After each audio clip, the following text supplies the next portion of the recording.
Good afternoon everyone, Kalla here. Welcome back to my channel. Glad you could make it today.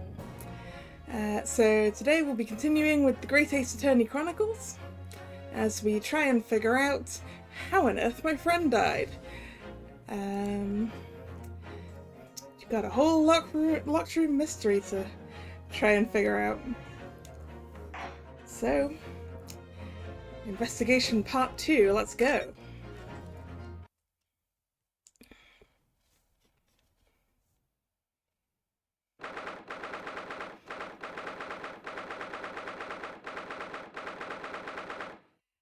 January 9th, SS Buria, first class cabin passageway. I wish we hadn't been thrown out like that. I wish we'd managed to find a clue as to what that speckled band might be.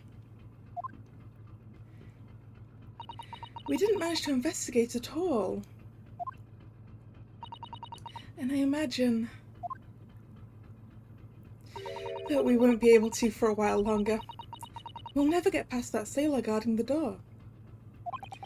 He's clearly glaring at us as if to say, don't even think about it. Oh, wait a minute. Also, I just noticed that sailor's shirt is way too short. Like, you can see his entire midriff.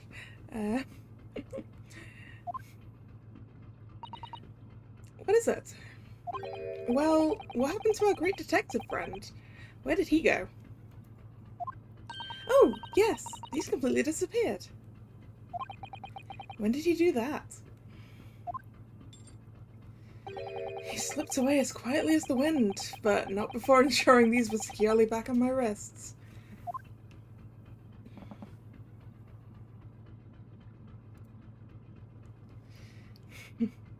Alright, examine. I wanna see what this is.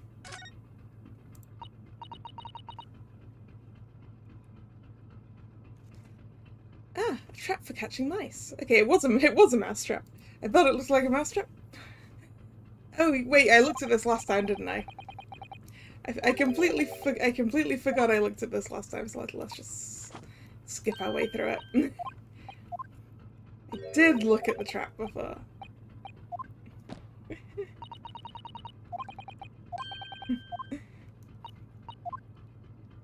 Okay.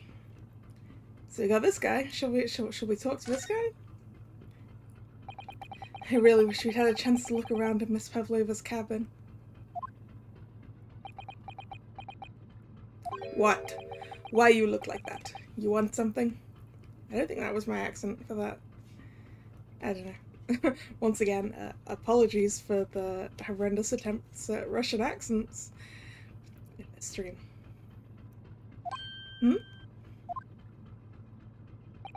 Maybe you want me to throw you out again,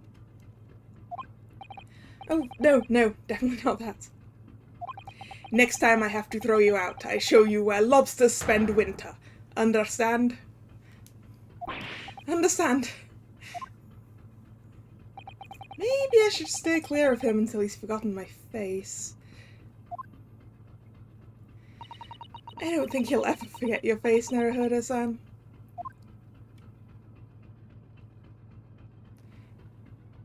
Wait.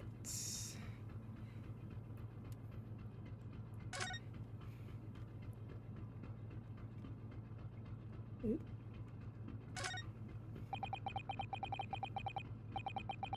Didn't I look at this before?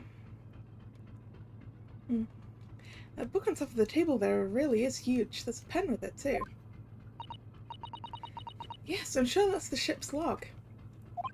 Should we have a little look through it? I think I looked at the ship's log before, but maybe there's something new in here. The writing's so neat and precise. Every detail about the voyage has been meticulously recorded.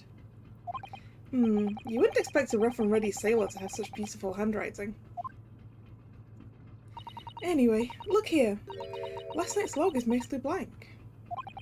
Presumably that means there was nothing to report. Okay. Yeah. Okay, good. Can I try and exit again?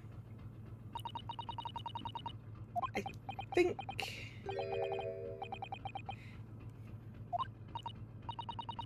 Oh well, that stands to reason. No one wants to let the murderer escape. Gosh, she gave me a very stern look when she said that.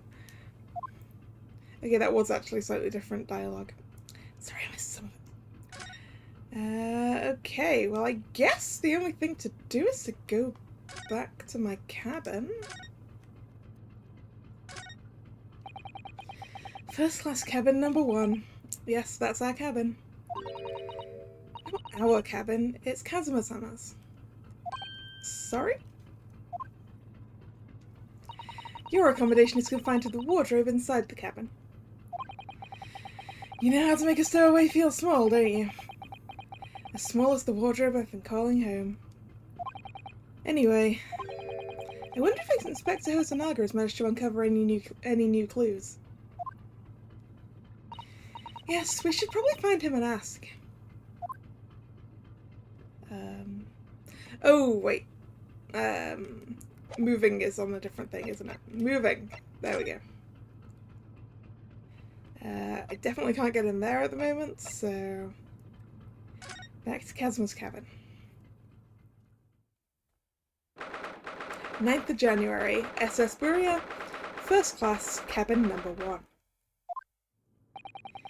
It looks like they're still investigating in here. Yes, on that subject, I wonder if Inspector Herzenager is unscathed. What do you mean, unscathed?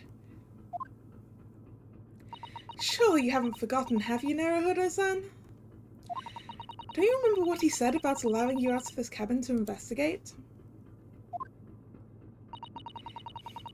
He was going to talk to the captain about it. He said he'd lay his life on the line for you. Oh, yes. But I'm sure he was exaggerating. Let's see what he has to say for himself. He might have some new information for us. You never know.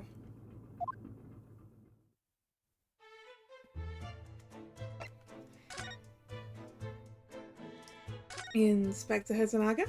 Hi.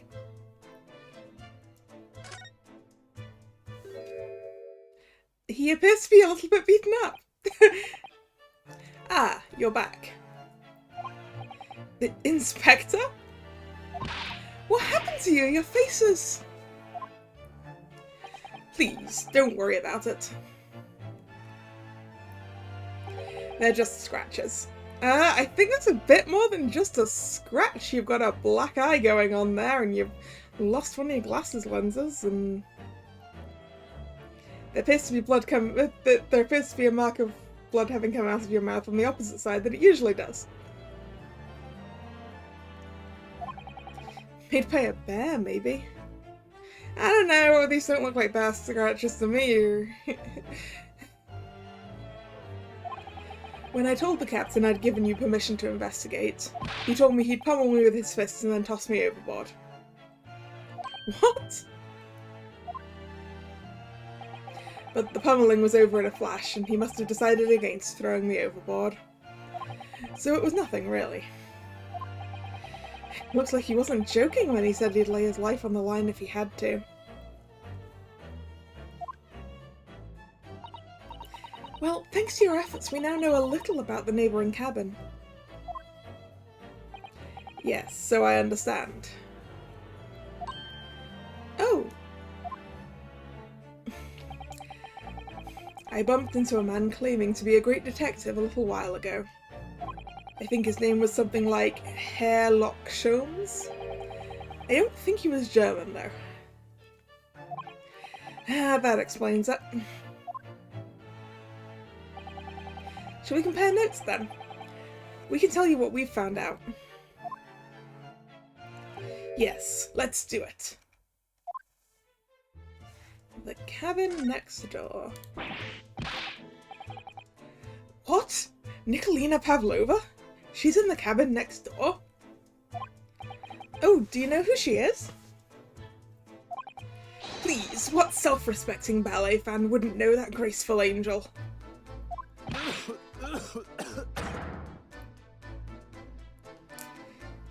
You really need to go see a doctor about that, Herzenager. Oops, I think I upset him there. Well, that tells us the neighbouring cabin is unrelated to the case at least. Oh, how? Because angels don't go around committing crimes, do they? Well, I guess. I don't think you can just decide that she can't be a criminal just because she's a good ballerina that you like. Oops, I've definitely upset him. Inspector, has your investigation in here proved fruitful? If I'm honest, there's very little more I can do. Our duty is to make sure the scene isn't disturbed, ready to hand over to the Hong Kong police. So I'm just keeping watch here, trying not to take my eyes off the job. So we're going to Hong Kong, are we? Oh, I see. There is one thing. I do have a small piece of new information for you. Oh, what? Yes, do tell us, Inspector, please. New information? What is this new information you have, Inspector? It's this. The Warrior's medical officer has finished his examination of the body. I managed to obtain the report. Excellent! We need this. We needed this. Tell me what the cause of death is, Inspector. Oh, Kazuma's post-mortem report? Kazuma-sama. So, what was the cause of death?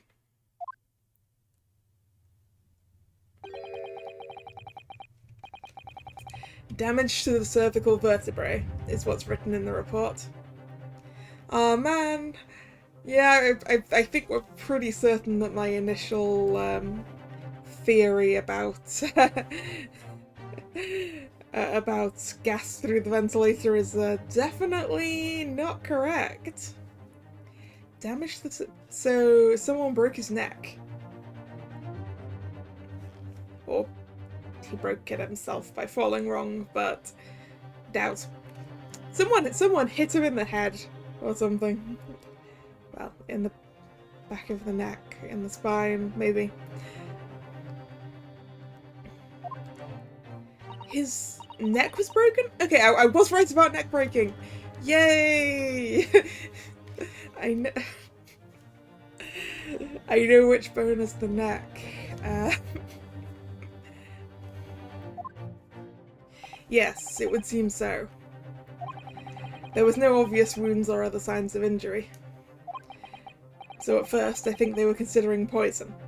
Which, so was I. I was also considering poison. But it turns out they found no trace of poison in his system at all. Well, what weapon was used then?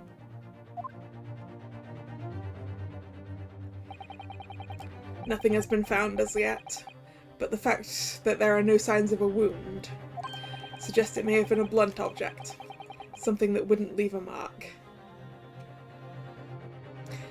You mean like something like that statue up on the bookshelves back there? That's a blunt object. Or actually the candlestick there. There are so many blunt objects in this room. Oh, I see. All the body's nerves run through the spine to the brain. A strong enough impact to the neck could induce death.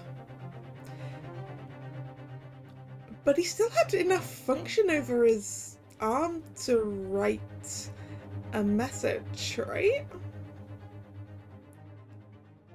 I mean, I don't really know how neck injuries work. It is a possibility, and no obvious wound would be left. Poor Kazuma. I have a second copy of the report. If it might be useful, you're welcome to have it. Really? Are you sure? Yes, it's fine. I trust you.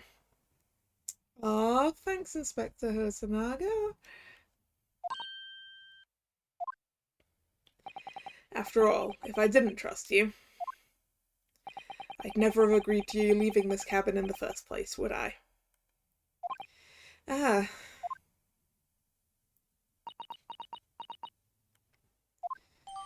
The post-mortem report has been entered into the court record.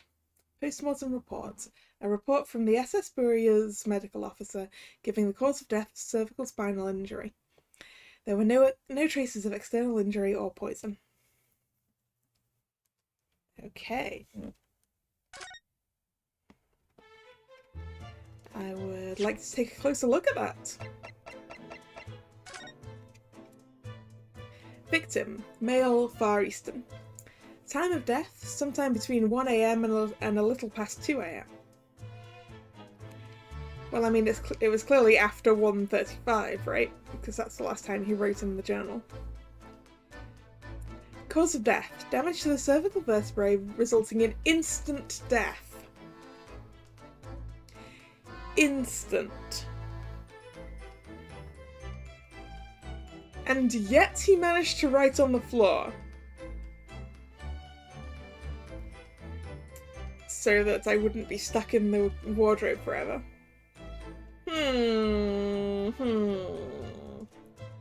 Doubt.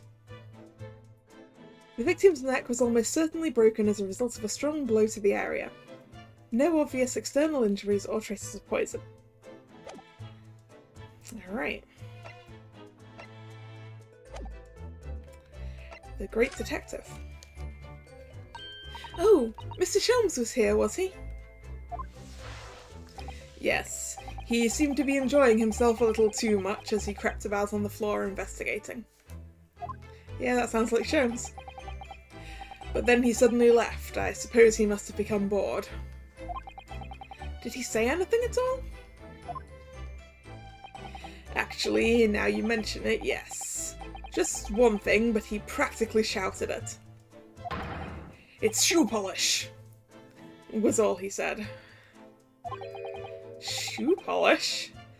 I wonder what he meant. It was when he was over there, by the piece of broken glass. Do you see?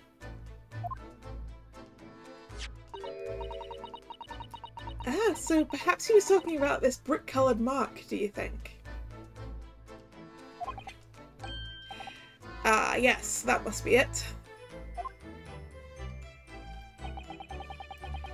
But how could Mr. Shelms know it's shoe polish? That leaves me cold, I'm afraid. I have no idea.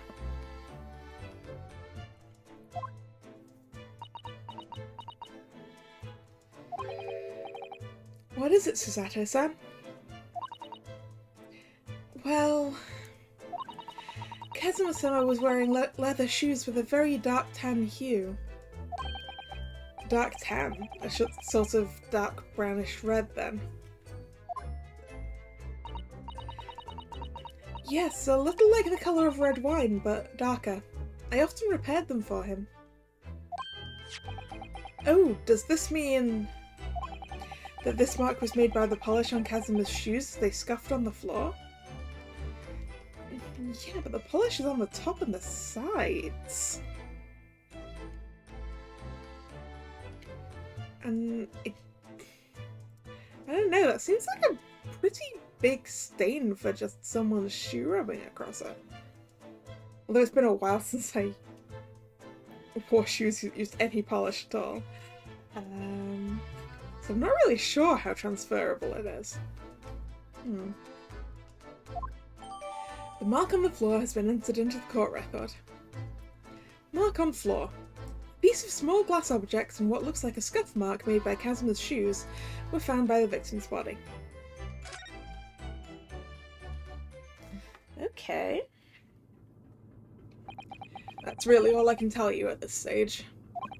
I should return to my post. My fellow crewman's eyes are boring into the back of my head. Yes, that might be for the best. Thank you.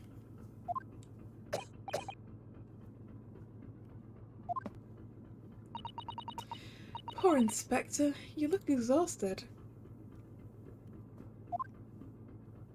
Oh, no. Well... I feel terrible that I failed to protect Asogi-san. He was my responsibility.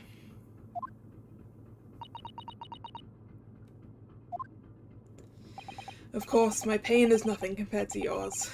You were his friends. The truth is,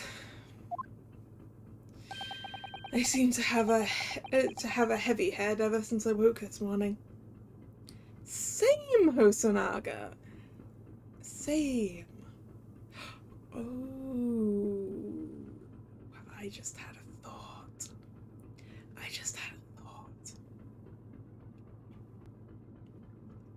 I wish to put poison back on the list of things. Because what if last night's meal was poisoned by some kind of thief who intended to... Because if Herzenager and me both woke up very bleary. So what if there was a sleeping drug in the chicken? And the intention was to basically have everyone sleep really, really well, and then steal from their cabins while they were asleep. But when the thief got into this cabin, because Kazuma didn't eat the chicken, he was still awake, and the thief panicked, grabbed an object, and hit him over the head with it. And killed him by accident. This is my new theory. That's what I'm gonna go for. Heavy head. That's interesting. My head's still throbbing too.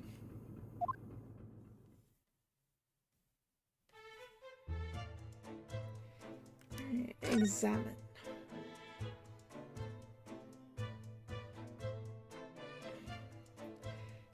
Is there really anything new for me to look at, though?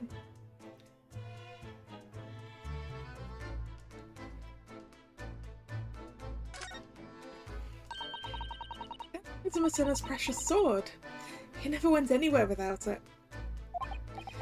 Yes, he was always saying that a Japanese man's katana is his soul. I believe he had to work very hard to convince the government to allow him to bring it on this trip. I suppose that shows just how important it was to him. And now he's gone. But I'm not ready to let his spirit go just yet.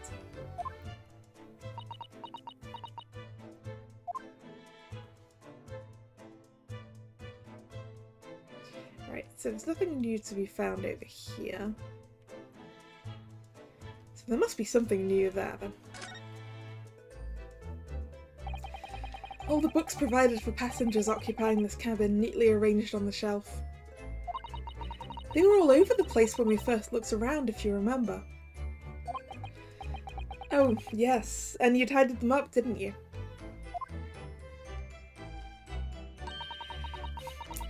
You have to look after the ship's property. Unruly behaviour in the cabins leads to damage. But it really wasn't me who knocked them over. Well, anyway, I feel much better now they're neatly lined up. Can't relax when things are untidy. Yeah, you must be having a terrible time with this room, Suzuka.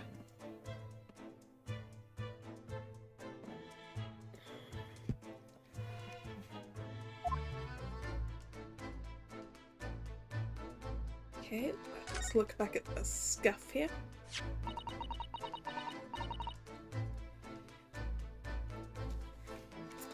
It really is such a beautiful colour, this glass. It looks like whatever it was is broken clean in two. But the other half is nowhere to be seen.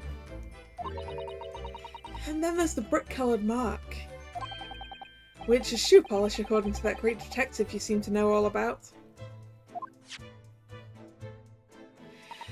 I suppose it must be from Kazuma-sama's shoes.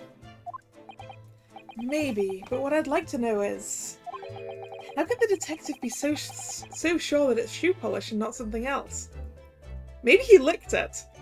Maybe he licked it, Ryunosuke. I mean, the Herzenager did say that he was crawling around on the floor, so maybe he licked it. Because he's a great detective, of course.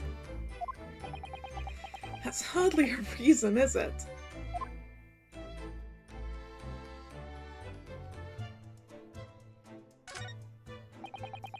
So it's clear that these letters were written with the ink that was somehow spilt on the floor. And they spell the Russian word for wardrobe. It does seem to be an unambiguous pointer to you, Naruhodo-san, as you were sleeping in there. But to be truly unambiguous, it would just have spelled out my name, don't you think? Well, either way, one fact remains. It's hard to imagine that Kazuma-sama would have written his last words, or word, in Russian.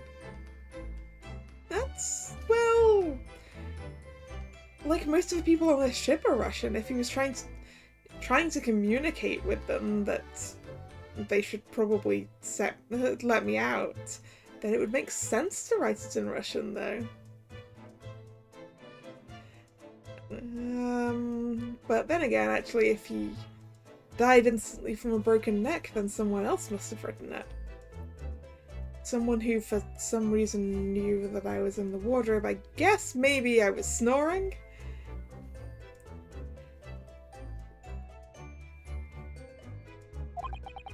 Which begs the question of who did write it.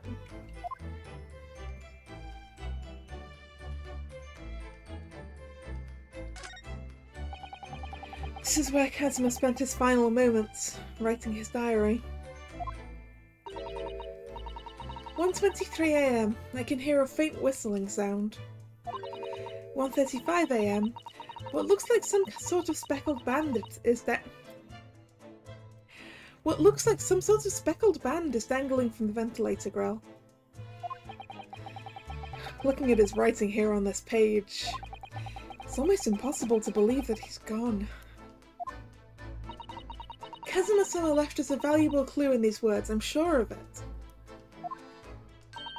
We have to solve this mystery, Naruhodo-san.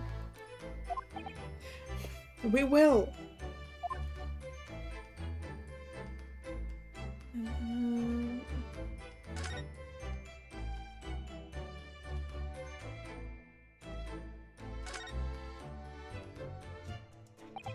So this ventilator joins to Miss Pavlova's cabin. Yes, that's right. And just a few minutes before he died, Kazuma saw something emerging from it. A speckled band, as he described it. If only Miss Pavlova had been able to shed some light on it, but she seemed as baffled as we are. Yes, I wonder if she's telling us everything, though. I mean, if we knew what kind of a pet she was smuggling on board, it might make it a little bit more obvious.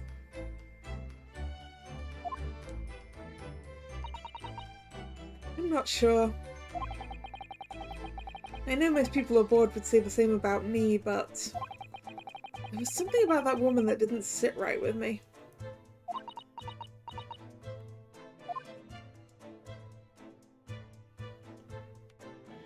Okay, you. You. Where did you go? Oh, sorry, I just went to the next door cabin to investigate.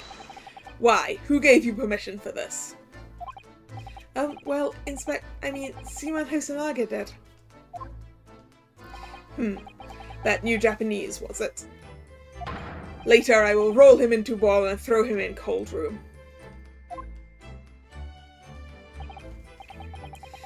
Phew, he's gone back to guarding the door. hope Inspector Herzenager doesn't find himself in too much trouble on our account. He's really gone out of his way to help us, hasn't he? When we get back to Japan, we'll have to take him for a steak at the Carnival. That could be a very long time from now, Naruhodo-san.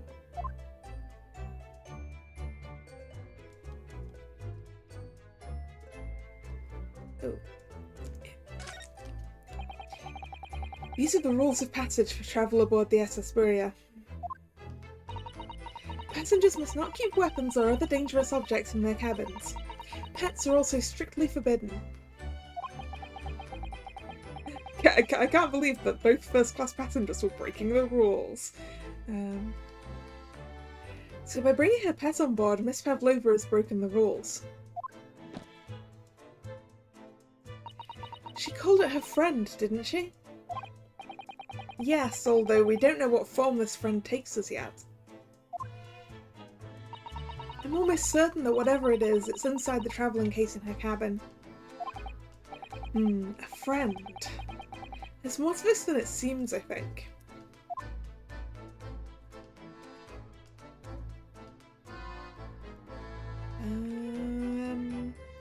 Is there anything else to look at in this room? Is there anything else to look at in this room? Is there anything else? Anything else?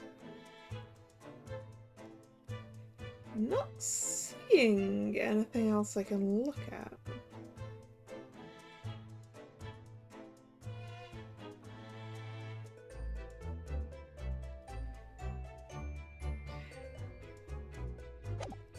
So, move? Can I go back to the passageway?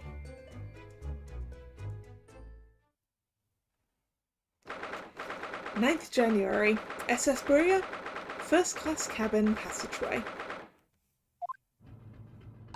Ah! Look, Naruhodo-san! Seaman Stroganov has gone.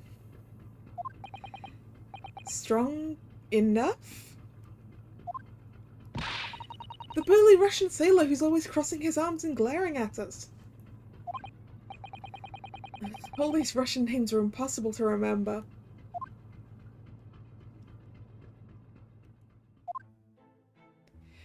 Tra-la. Did you hear that? It sounded like someone singing. Tra-la-la, lira-lira-lay. Oh, okay, sorry. Maybe I need a different voice because this is clear. This is clearly Shelms. Tra la la lira lira lay, I did it the great detective way. This caroling, I know that lark-like voice. Well, never mind that now. This is a golden opportunity for us. Yes, you're right. We must seize it. Let's get inside Miss Pavlova's cabin while we can and investigate. Definitely. Before that stringy knot crewman comes back. It's Stroganov, not stringy knot. Alright, Miss Pavlova's cabin.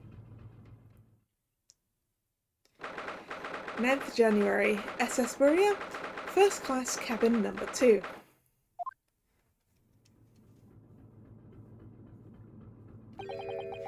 Miss Pavlova isn't back yet.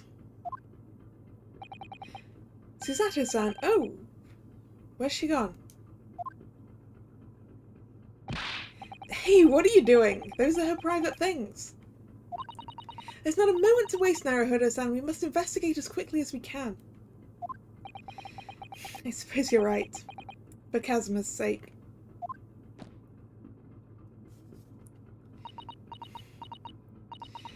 Not just for Kazuma-sama. What do you mean? It can't be long now until we arrive at port in Hong Kong. I don't want you to be in those handcuffs when we get there. Really? We must solve this case, Naruhodo-san, by ourselves if we have to. Yes, we will. Alright, examine. Okay, we'll start with not the bed, the wardrobe then. Naruhodo-san, are you there? Sorry, I'm right here, yes. Why? Oh, good. I thought you might have climbed into the wardrobe when I wasn't looking. There's no place like home. Believe me, I don't have some strange compulsion to jump inside every wardrobe I see, you know. Well, anyway, I'm not sure anyone could fit inside this one. It's full of beautiful outfits. I suppose they're all stage costumes. So she managed to run away and, like, also take her entire wardrobe, huh? I was rather hoping we might find Miss Pavlova's friend hiding in there, but no such luck.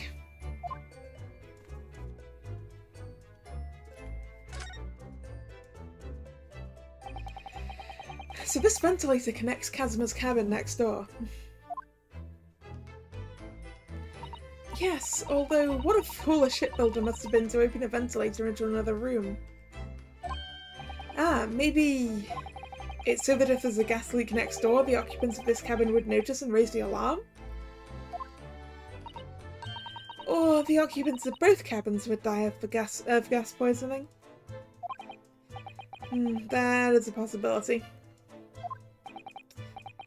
Anyway, last night, Kazuma wrote that he saw a speckled band coming out of this ventilator.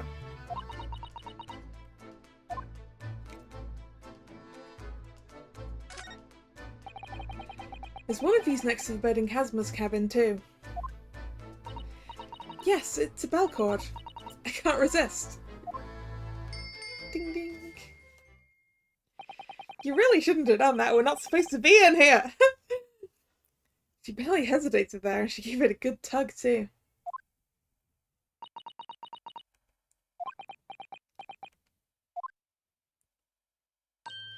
No, I didn't actually expect anyone to come.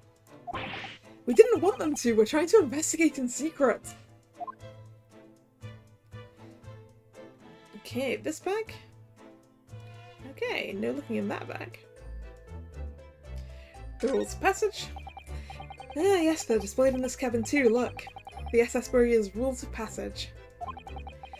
Passengers must not keep weapons or other dangerous objects in their cabins. Pets are also strictly forbidden. I suppose Miss Pavlova realised that she needed to keep the contents of her case a secret after she read this. Her special friend, I mean. I wonder where her friend has disappeared to now. Probably having fun exploring the ship, I imagine. I just hope Seaman Stroganoff doesn't find it and throw it overboard. Oh, yes, so do I.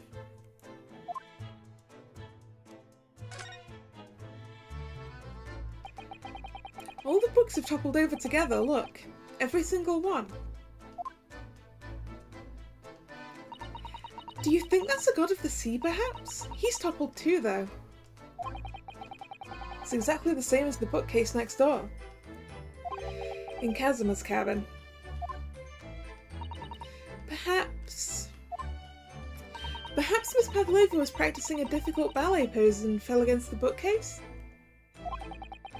I don't know, would she really be practicing ballet on the same night she ran away from her ballet company?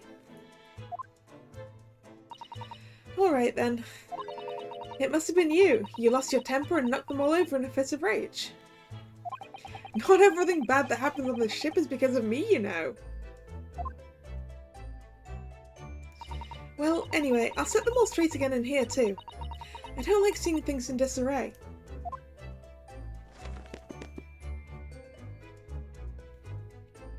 Now she's gonna know we were in here!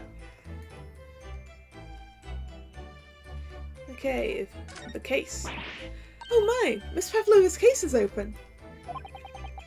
It's completely empty inside, but according to the Great Detective's great deduction, she was hiding her special friend in there. Yes, a friend she had to keep secret. Because you're not allowed to bring animals aboard the SS Burya. I wonder what kind of animal she had in there. And what's the point? Where is it now?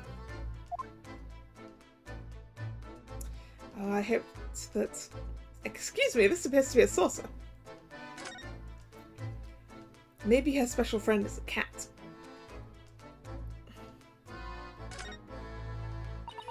I wonder what this little saucer is doing on the floor. Yes, it doesn't look like it's been dropped, more like it was put there deliberately. Oh, do you think there could be a leak in the roof just above here? What, a leak? Is this ship quite safe? I'm sure that even if there's a little leak in the roof, it doesn't mean the whole ship is going to sink. No, you're right. Of course you're right. She's really trying to persuade herself, isn't she? Yeah, I'm leaning towards cat. The speckled band would, I guess, be its tail?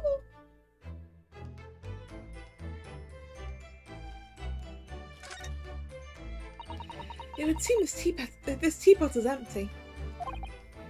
So the natural conclusion is the Russians are a very thirsty people. Or because Miss Pavlova only came into this cabin last night, she hasn't had a chance to make any tea yet? I mean, it could be either.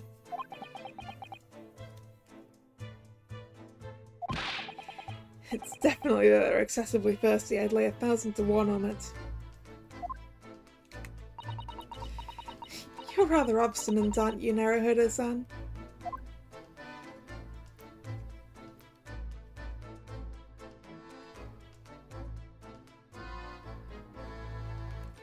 The bin. I suppose every cabin has a waste paper basket. Shall we have a little look and see what's been thrown away? Naruhodo-san! It's poetic to go sifting through someone's rubbish, you know. Yeah, but that might be important thanks to the investigation, Susato-san. Those eyes. She's looking at me like I'm a piece of rubbish now. However, these are special circumstances, I think. Exactly, we have no choice.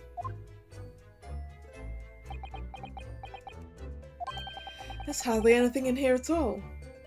Well, she's only been here since last night. She wouldn't have had much chance to make any rubbish. Oh, well, that's a little disappointing.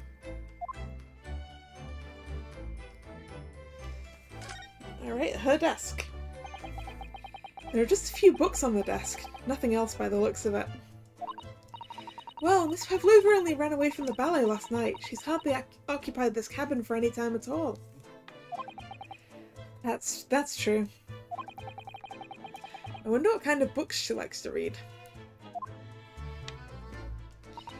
Let me see. Yes, I see.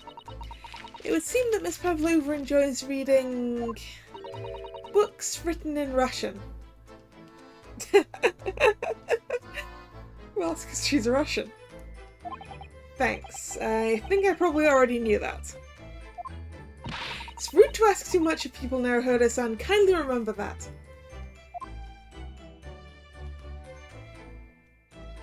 Is that everything in here? I think that might be everything in here.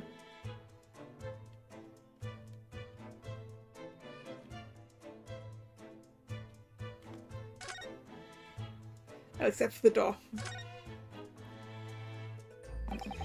This cabin door has the same simple sort of bolted latch that our cabin door has. If the bolt's drawn across, there's no way anyone could enter the cabin from outside, except with force. Yes, it's not a particularly heavy-duty bolt, is it? But still, it wouldn't slide across of its own accord, would it? No, and the door is made of metal, so there's no chance of trickery using magnets to unbolt it from the outside. Man, that's what I was about to say, you could use a magnet! I guess not. And it seals up perfectly too, to stop any seawater coming in. So you couldn't use the method you told me of passing a thread through a crack in the closed door either. I seem to know a lot of tricks for opening doors. I'm starting to see why they suspect me. Hey, just because you know how to break into a place doesn't mean you're gonna do it. Like, I know things about how to hide dead bodies. It doesn't mean I'm gonna do it.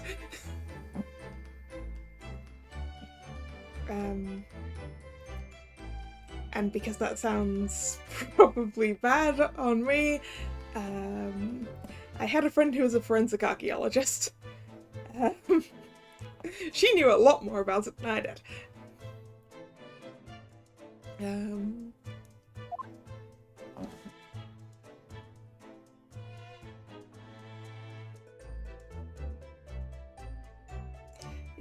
That seems to be everything in this room. Alright. Back out to the passageway then.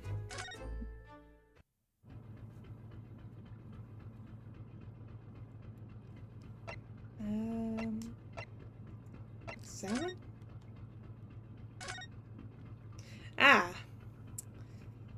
Shelms. Oh, it's Mr. Shelms, look!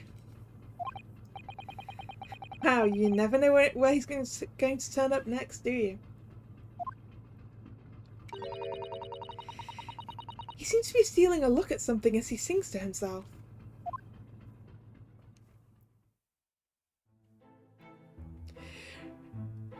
Tra-la-lira-lira-lay, I did it the great detective way. He's still singing. Do you think he hasn't noticed us? Or he's simply in extremely high spirits. Yes, there were times, I assure you knew, when the yard bit off more than it could chew. And through it all, where there was doubt, it's lucky her luck was about. Excuse me? I solved it all and I stood tall. I did it the great detective way. Mr. Shelms! Yeah! What is it? You want to fight? Honestly, interrupting a fellow when he's singing, and I was just about to reach the climactic finish. Sorry, I thought you were never going to stop, so I figured now is as good a time as any. I very nearly dropped you to the floor with one of my famous right hooks. Alright, I get the picture. Now, could you put those fists away?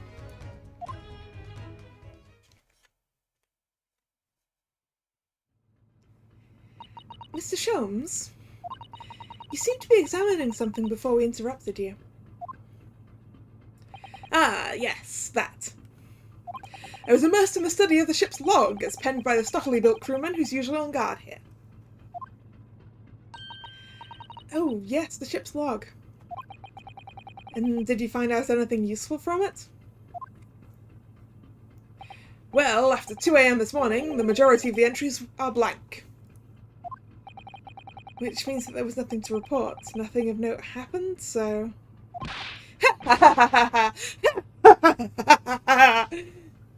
You truly are a student from the land of the rising sun. You've been utterly blinded by it. Sorry? Your logic, my boy, is inverted. Whatever do you mean, Mr. Shelms? Observe the other pages, and all shall become clear. It would seem that the same crewman often stands sentry in this first-class passageway, and he has an almost religious practice of recording nothing to report every half hour. Oh, he writes down every 30 minutes? Nothing to report? Precisely. Put simply, the seaman writes nothing to report when there is just that. And yet, the ship's log from last night is largely blank. He didn't even write nothing to report.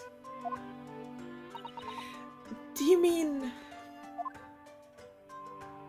Yes, there were circumstances afoot last night which led to the seaman being absent from his post. What kind of circumstances? What happened?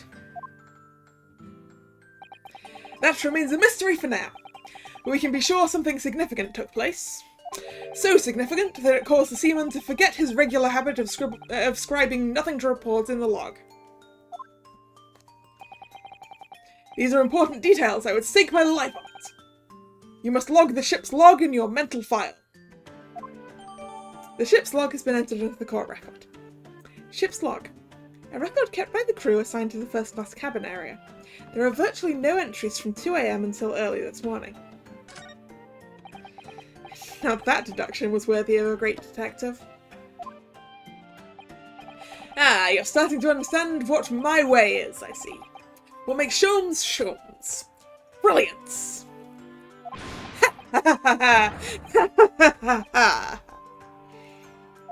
Ooh, ouch.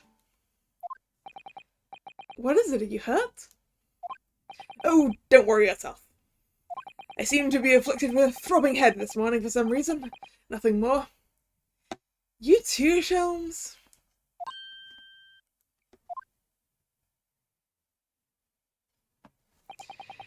Well, my friends, until our next encounter. Bye, Shelms. He's still singing to himself. I can hear it as he wanders off down the passageway.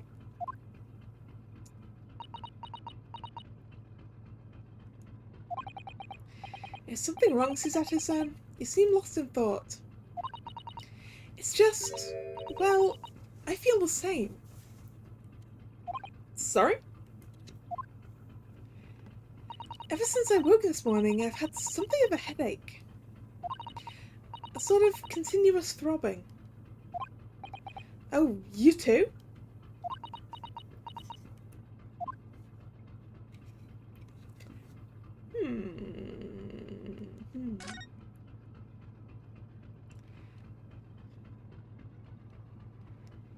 Is there anything else to...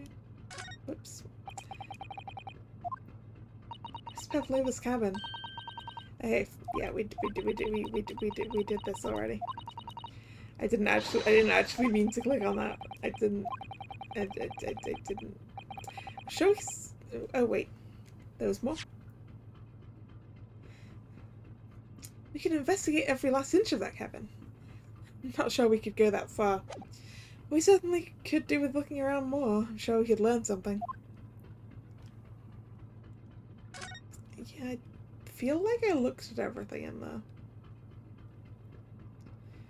So I think it's time to go back to my own cabin. I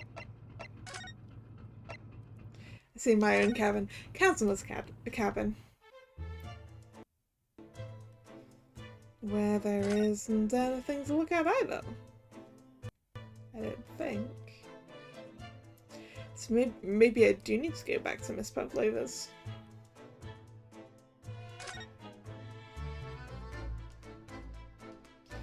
Yeah, sure, let's go back to Miss Pavlova's cabin again.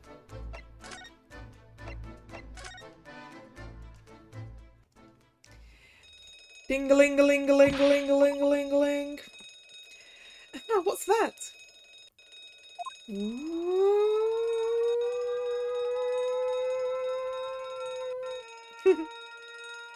Shut down the engines immediately. Vessel sighted a quarter mile before. Full stop, hard to starboard. All hands brace for impact. What the? I think we're about to crash into another ship. What? Oh! Oh, it's tilting. Can't stand. Susato-san, hang on to me. Ah! Susato-san, are you alright? Are you injured at all? I think I'm fine. Thank you, Naruhodo-san.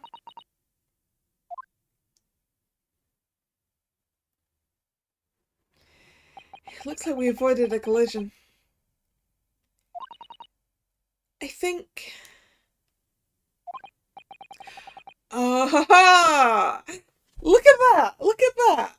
All the books are toppled again, and that bolt has slid into place. I've solved our locked room mystery. It wasn't deliberately a locked room at all. It was only a locked room because the ship leaned hard to starboard. And that's what caused the bolt to slide into place. Meaning it could have been anyone else who did it. Doesn't even have to be me, doesn't have to be someone in this room. Anyway. Oh my goodness, what about you, Naruhodo-san? Are you hurt? No, I'm fine. Hello, is anyone in there? Shout if you need assistance. Oh, that sounds like Inspector Herzenager. Is that you in there, Naruhodo-san? Unbolt the door, quickly. What? The bolt? Look at that! The door's bolted. Did you do that, Susato-san? No, I didn't touch it. Well, that's strange. How did... And look at all the books. They're just like they were before again.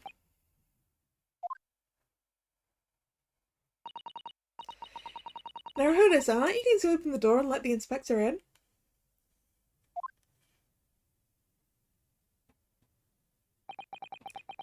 I'd better tidy this place up first.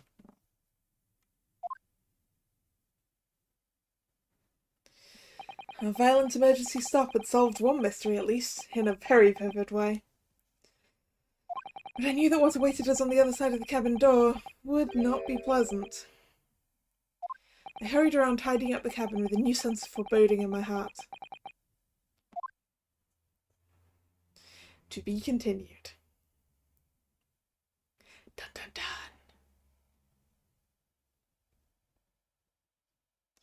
Save my current progress. Yes, I would like to save my current progress.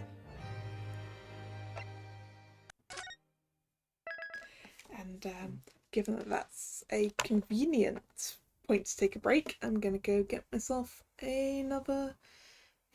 Oh, I'm not actually that far down my drink, but I'm gonna go top it up now anyway, because it's a convenient time to go do that. So I'll be back shortly.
And I'm back.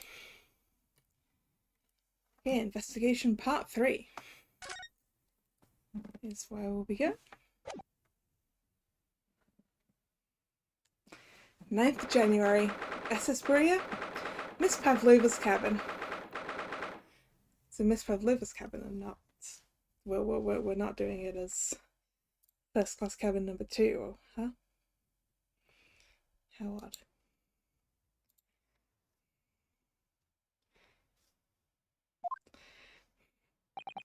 Somehow, the door to the cabin we were in ended up bolted after we made an emergency stop. Susato-san took a deep breath, then gently slid back the bolt.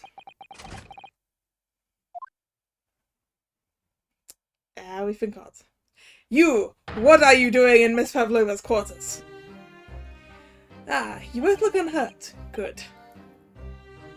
Yes, we're fine, thank you. What on earth happened? We heard something about how we were going to collide with another ship. Yes, it appears to have been a false report, though.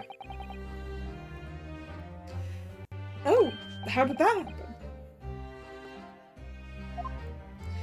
There's a dense fog outside, so it's extremely difficult to see. Someone must have thought he saw a ship ahead. This person obviously triggered the alarm, and that's why we made an emergency stop. Everything is chaos. Passengers are screaming. Crew are running everywhere. This first-class area is the only quiet part of the ship at the moment. Oh, I see. Someone triggered the alarm? Does that mean... Does someone press that button outside? You wicked intruder! Dressed all in black, you are the devil! Sorry? Me? I've been called a lot of things before, but devil is a first. You opened my travelling case! How could you? What? No, we didn't touch it. Well, actually, you did touch it to put it back on the chair, but sure. That's right, Miss Pavlova. It was already open when we came into your cabin. Inspector! Yes? Arrest this man. I know he did it. He is a criminal. Is it not enough that he has killed a man? Da, and he is a stowaway as well. If Vixen promises not to steal chicken, do you believe? Take him away. He's a trespasser as well as everything else. Stowing away, trespassing, killing. She is right. You are devil. It doesn't look good, does it? There is cell below deck. Throw him in. Tomorrow we dock in Hong Kong. Then we give you straight to police. Wait, a cell? Please, Inspector Herzenager, is there nothing you can do? This is a Russian vessel. I really have no jurisdiction here. After my last effort to appeal to the captain's good nature, I think I'm out of options. This is terrible. This is a real crisis. I want to find a solution. Immediately.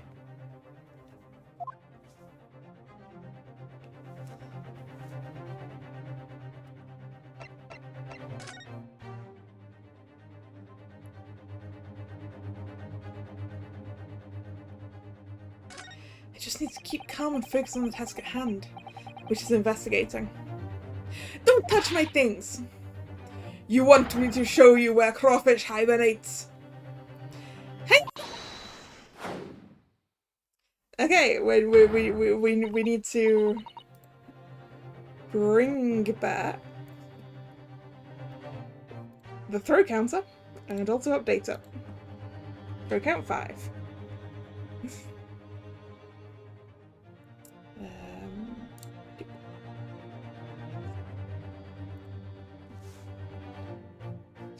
Mr. Naruhodo, what do you think you're doing? Now everyone's attacking me. I didn't to think she was my friend.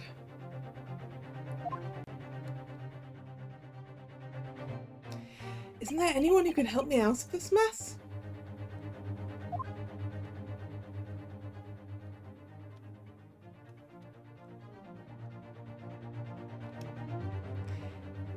Oh, that's gonna be the guy.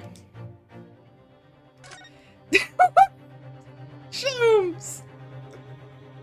What are you doing? I'm gonna talk to the others first. You've got yourself into a difficult situation here. By entering this cabin uninvited, I mean. Sorry, I was just so desperate to find a clue. I'm afraid there's really nothing more I can do to help you. If I push my luck any further, a punch to the face will be the least of my worries. I'm really sorry. I have to take responsibility for giving you the freedom to investigate Miss Pavlova's cabin. Now this has happened, I'll have to report to the captain at once. I really need some help here. I need a savior to rescue me from this crisis. Oh no, is that savior going to be Shelms? I mean, it's going to have to be, isn't it? But let's talk to the others first. Please, just give me a little more time. I do nothing for you. Except show you a way to the ship's prison cell. Thanks, but no thanks. But I'm innocent, I didn't kill anyone. And trespassing and stowing away? Yeah, okay, I'm guilty of those. Well, you know, sometimes life can lead you down some unusual avenues and, well... Enough! You are guilty! Ship's cell is only place fit for you. Come on, there has to be someone. Some savior to rescue me from this crisis.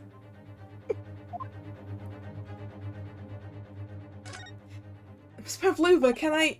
Get out! Listen, I'm sorry we're stuck in here without your permission, but... Get out now! We just need to investigate in here to help understand...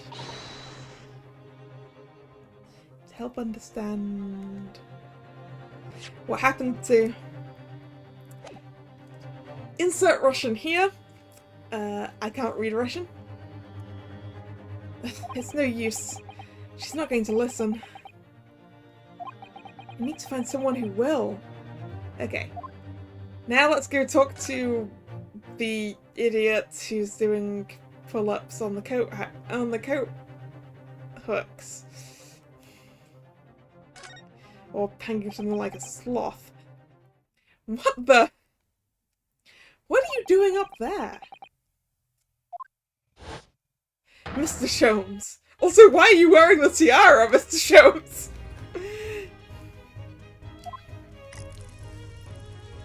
Naturally, I was analysing what a weight of 20,000 rubles feels like on one's head.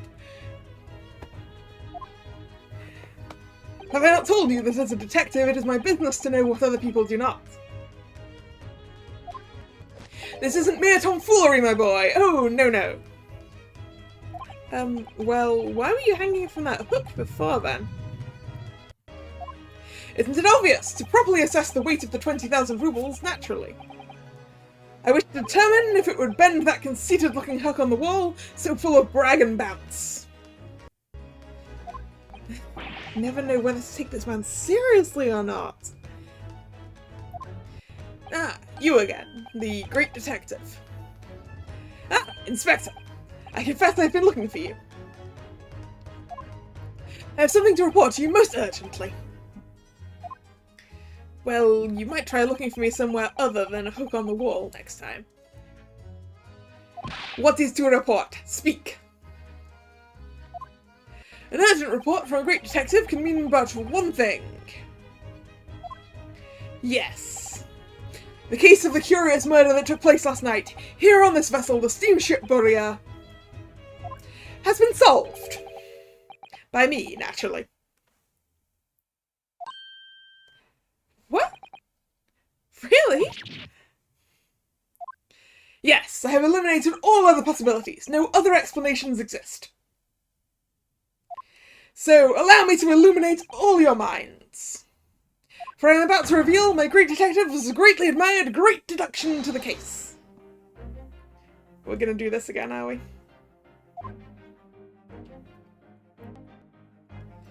Ha! You have solved it! Even Hedgehog understands this case. We all knew who was responsible for killing Student Boy this morning when we found criminal in wardrobe. It is this stowaway, and he has handcuffs to prove it. I didn't do it! The trouble is, there doesn't appear to be anyone else who could have killed the victim. Because as everyone knows, the cabin door was bolted shut from the inside. That means the culprit must be someone who was inside the cabin. Ah, but we just established how it was closed. Yes, it's what's called a locked room mystery in detective novels. Sorry, detective stories. Da! Locked room.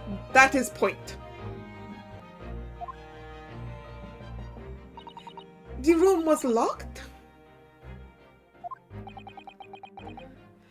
Well, I can't deny that. There's no way the bolt could have been drawn across from outside the cabin. You're all quite mistaken. The cabin next door is not a so-called locked room at all. What? Yeah, exactly. Exactly. I said that. Oh yes, there is another entrance.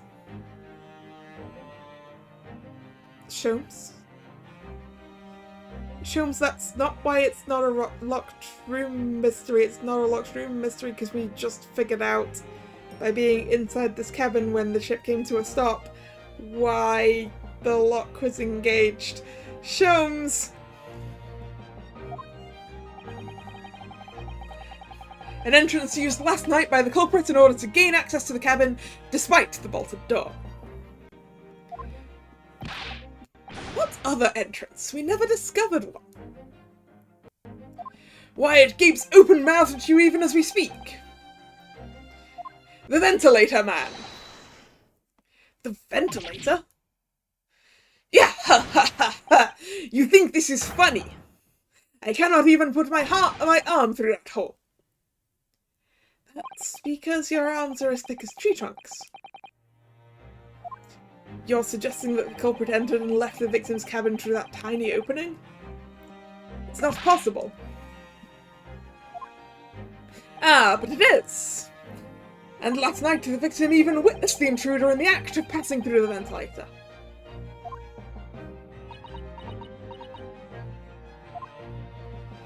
Mr. Shelms, do you mean...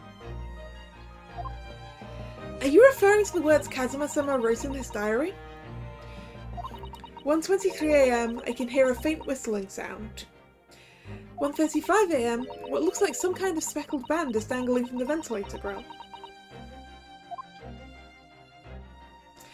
Oh, I love that flourishing bow. I flourishing bow. You know what? You know what?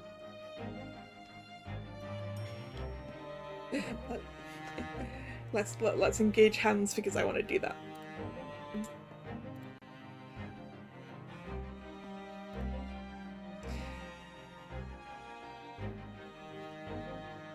Like that. Flourishing bows are fun. Like.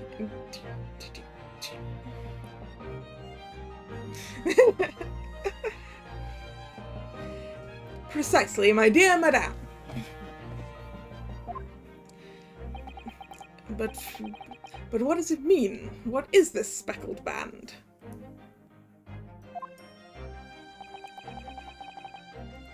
The answer to that particular conundrum is in this very cabin.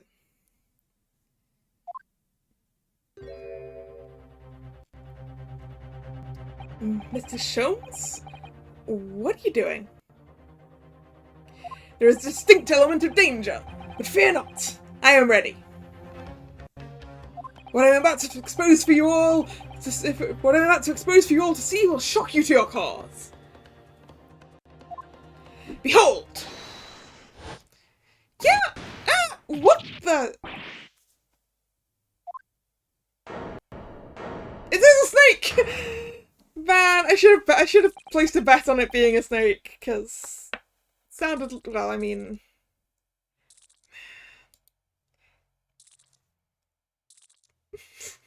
Listen to the snake noises. I mean, it's not really speckled, is it? But, you know.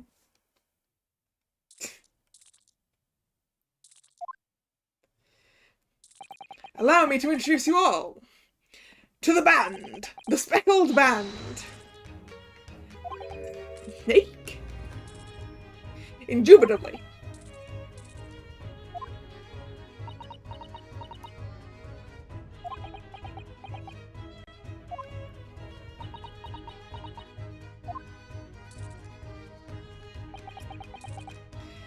Oh, what a cute noodle. Mr. Shelms, just one thing. Pray, what troubles you? Well, that snake isn't really speckled, is it? It looks more stripy, wouldn't you say?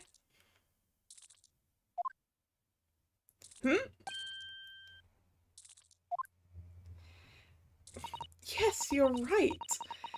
I think in this case you'd have to call it the striped band, wouldn't you?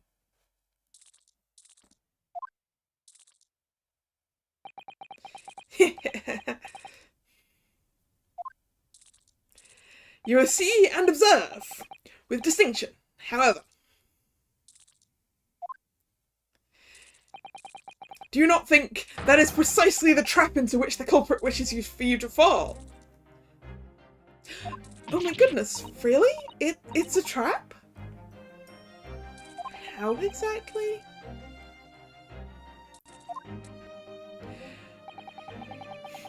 I think perhaps it is time I explained the intricacies of my train of thought. Are you ready, Miss Pavlova? I'm sorry for the young man who died, but that is all.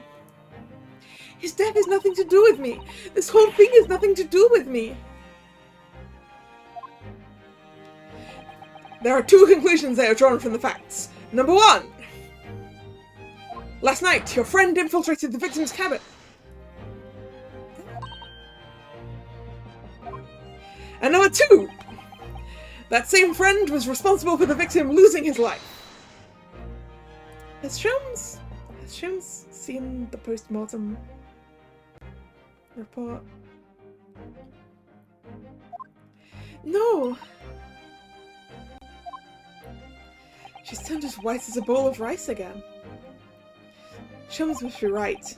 He's hit the nail on the head. I don't know about that, though. This young woman's friend killed Mr. Asogi?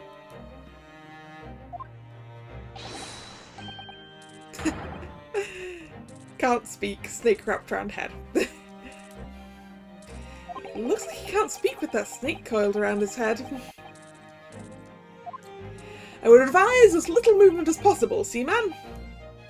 You wouldn't want the fangs of that long friend in your neck. So everyone, let us begin. Herlock Shelms is proud to present his logic and reasoning spectacular. We're doing this again. The Great Deduction. The game is afoot. Topic 1. Intruder's identity. Miss Pavlova, moments ago you claimed the following. His death has nothing to do with me. This whole thing has nothing to do with me. Yet you cannot deceive yourself. Yes, when you recall those horrid events, your aching heart smarts with pain.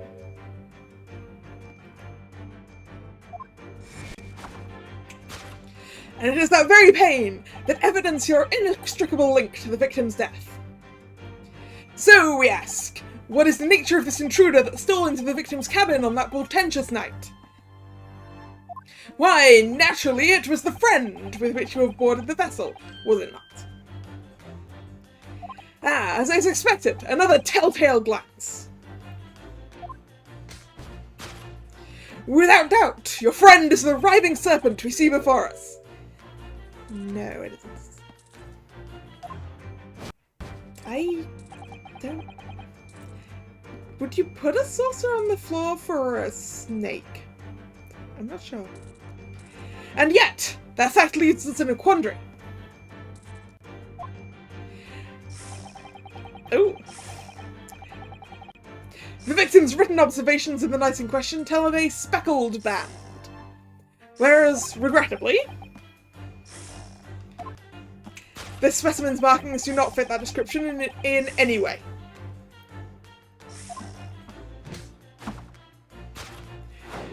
What explanation can we then give, pray? What is the sight that fell upon the victim's eyes last night? No, don't look at me! This has nothing to do with any of this! Oh, but it does! You have the answer to this quandary even now, hidden behind your back. Yes, that which you are trying, but failing, to conceal, can only be the snake's sloughed skin. Evidently, after the subtle and horrible crime, this most deadly friend of yours shed its original skin. But do snakes usually change the pattern of their skin when they slough it? Or would it be that the partial molts made it look speckled? Unsure. I don't know what you are talking about. Last night, through the ventilator visible in this cabin, your then speckled friend slithered next door. Using the bell cord on the other side of the bridge, the serpent silently descended into the victim's quarters. In the dim light, it appeared that the young gentleman who was about to lose his life as a speckled band.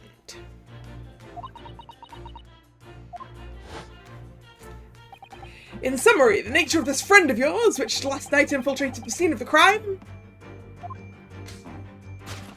is a rare breed of snake whose markings change each time it sloughs its skin. So it's not usual for that to happen, huh? Yeah, I don't think so. A snake so dreadful, we can only imagine it would be found in the deepest depths of India. Why India? Conclusion, a beloved speckled snake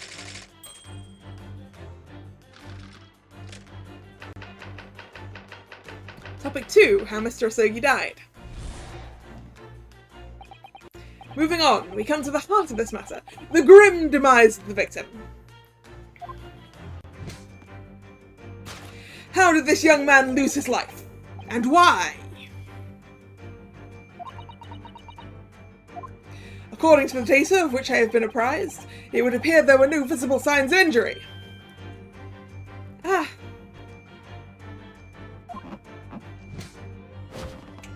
In fact, the circumstances of the victim's death can only be explained by a terrible venom.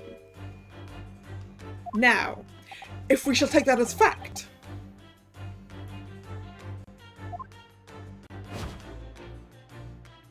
we can reasonably imagine that there remains evidence to affirm it at the scene of the crime. Oh no, could there be... Yes, an examination of the deceased body will prove the cause of death conclusively. The almost, but not quite, imperceptible puncture wounds left by the venomous fangs will seal the truth. Yes, the vestiges of a snakebite delivered by your terrifying friend. This makes no sense. The snake isn't poisonous, is it? Sorry, venomous. The snake isn't venomous, is it? There is no point feigning ignorance, Miss Pavlova. After the incident, you endeavoured to hide everything, didn't you? But now your involuntary glance betrays the hiding place you chose. That's right! You hid the evidence that links you to the victim's death in that travelling case.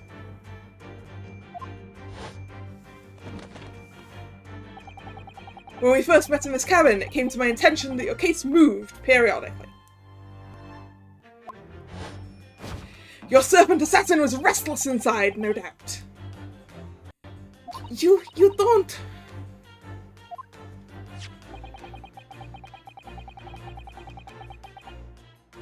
It is telling that the victim made note of a low whistling sound that he heard moments before his end. That was your signal, was it not? The sound you had used to train your serpent friend. To train?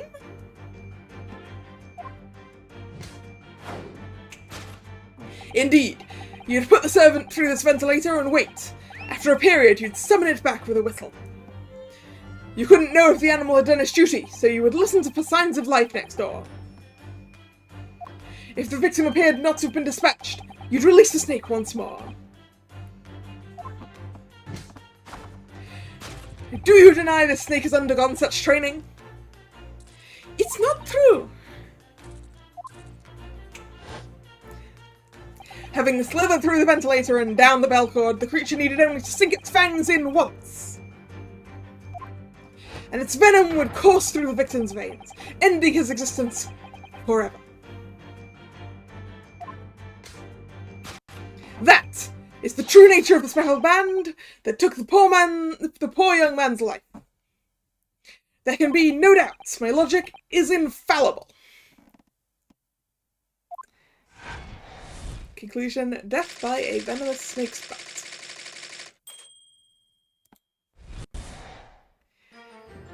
Thus concludes Shelms' great deduction of the speckled band. I feel like you messed a few things up there, sir.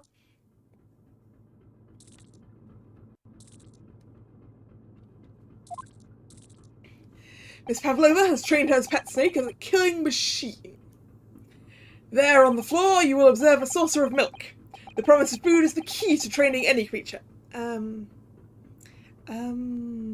Shelms? I really don't think that snakes drink milk. I feel like a saucer of milk is the stereotypical cat thing, even though you shouldn't really feed cats milk because they're typically lactose intolerant.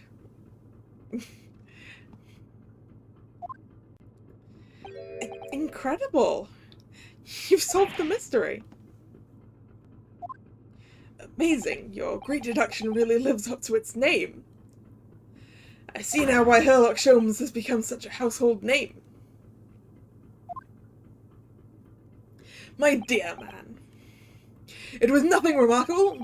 As the Russians say, I could have done it with one left hand.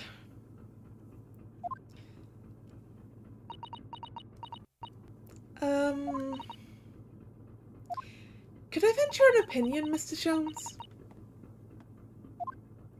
But of course! What's on your mind?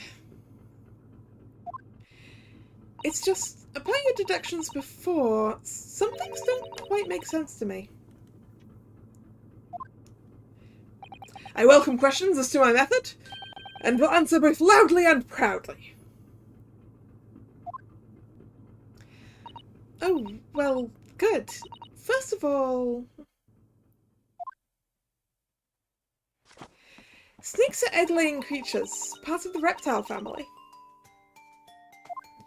You are well informed, madame. And reptiles, don't drink milk. Ah. It's really only mammals that like to drink milk, you see. So, I'm not sure it would be possible to train a snake using milk as a reward. No matter. No doubt Miss Pavlova used some other treat to encourage her pet to do her bidding. Milk was merely an example, the logic holds. Well, there is something else. Snakes have no ears. Ah! Yes, so I'm not sure it would really be possible to signal to a snake by whistling. But madame, what of the tales from Arabia? Have snake charmers, huh? Have you not heard of the snakes that dance to the sounds of a flute? I think perhaps the performers play their music in time with the snake's natural movements. Oh, I see. No hands, no feet, no ears? These creatures are so inept as to be practically useless. Don't take it out on the snakes, Mr. Shelms. There is one other thing. You have more? Snakes use the scales on their bellies to propel themselves. So, I'm not really sure that a snake could manage to climb up a flat bale cord like the ones in those cabins. In these cabins. Then it should try harder! Please, don't be angry with me, Mr. Shelms. The point is, even if the snake had gone through the ventilator to the next door cabin, it couldn't have come back without help. What I'm trying to say is that there are a number of reasons why it's difficult to imagine that the snake could have had a part in this.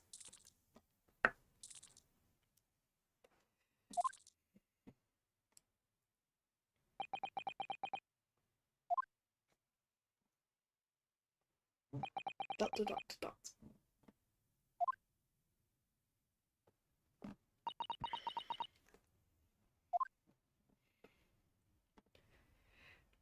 I think we need to step in and help again, Mr. Naruhodo. Oh no, you don't mean... Yes, we need to modify Mr. Shelms' latest deductions and turn them into the great ones they ought to be.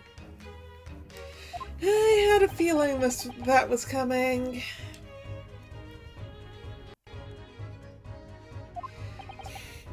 Alright, let's give it a try. Just what I was waiting for, Mr. Naruhodo. Yes, right. So, cast your eyes down to your wrists again. What? You've done it again. Your handcuffs are gone. Where did they go? Fear not, I shall see that they are restored after our work is done. I really wish you'd leave them off. Now, everyone, let us begin. Herlock Shelms is proud to present his Logic and Reasoning Spectacular.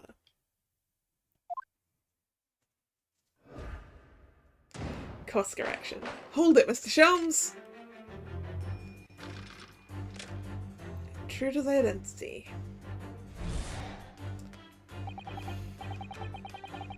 Miss Pavlova, moments ago you claimed the following. His death has nothing to do with, you know, there's no point in me reading out. I'm gonna save my energy. I'm gonna save my energy.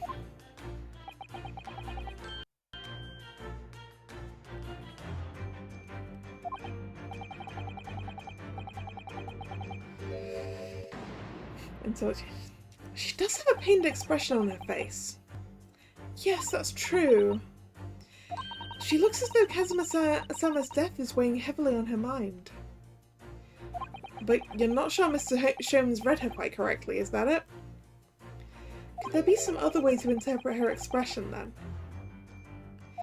Let's take a moment and really look closely at Miss Pavlova. Oh. It's a cat! It's gotta be a cat! Look at the scratch! Oh! Naruhodo-san, look! That looks like a very painful wound. It looks like a scratch made by some kind of small animal. And fairly recently, too. Well, whatever scratched her doesn't appear to be around here.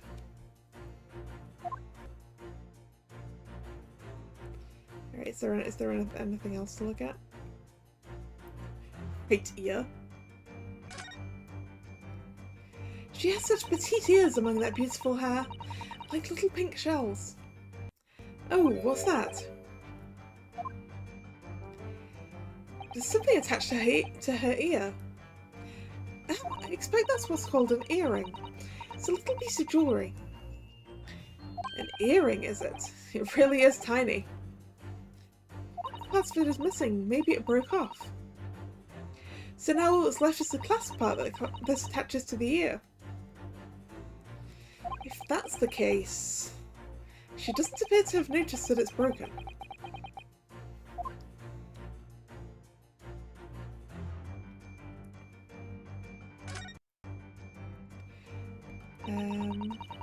That's the same as... Oh, what's that? There's something dangling down from her ear. Ah, that's an earring. The crescent moon part looks as though it's made from wood. It's charming, isn't it? Women do seem do seem to love adornments like that. In their hair, around their necks, on their fingers, and even hanging from their ears, it seems. Well, jewelry is beautiful, Naruhodo-san. So that's interesting. She's got one broken earring. Anyway. Claw scratch is what I wish to present. Yes!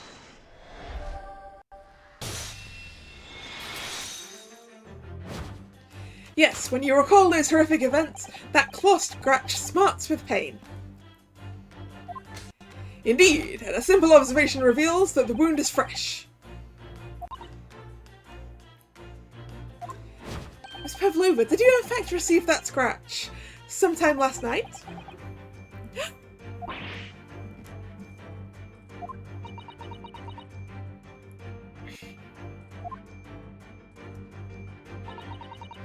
When I think about the young man who died next door, I feel so sad.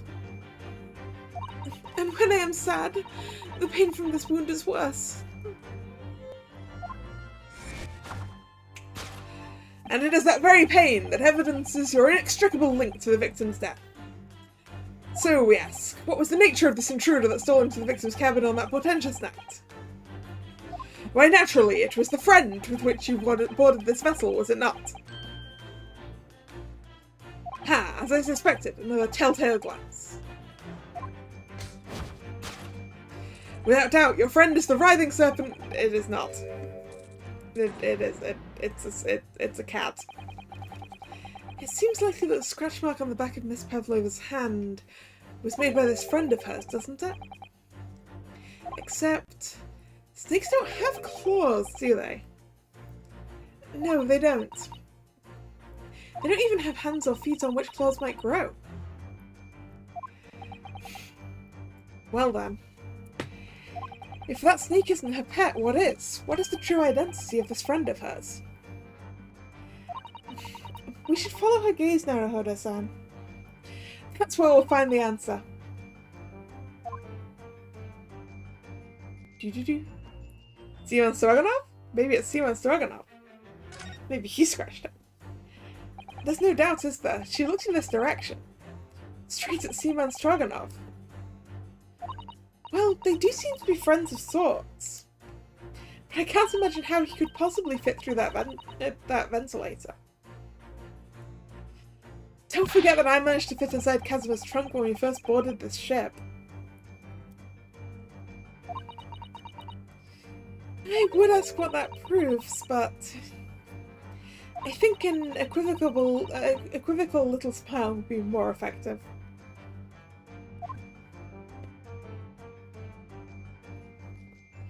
Okay. I'm gonna look at the snake.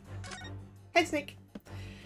The more I look at this creature, the more its stripes stand out. It's a very impressive snake, isn't it? Oh, yes, it really is. And it seems to be doing its best to squeeze this poor sailor's head until it bursts. Yeah, which makes it a constrictor, which they aren't venomous, usually, right? Because their method of killing things is to squish them until they die. And then unhinge their jaws really wide and swallow them. Yes, it's a terrifying sight, and slightly heartwarming at the same time. Because it is kind of cute. Anyway, it would be a good idea not to get too close.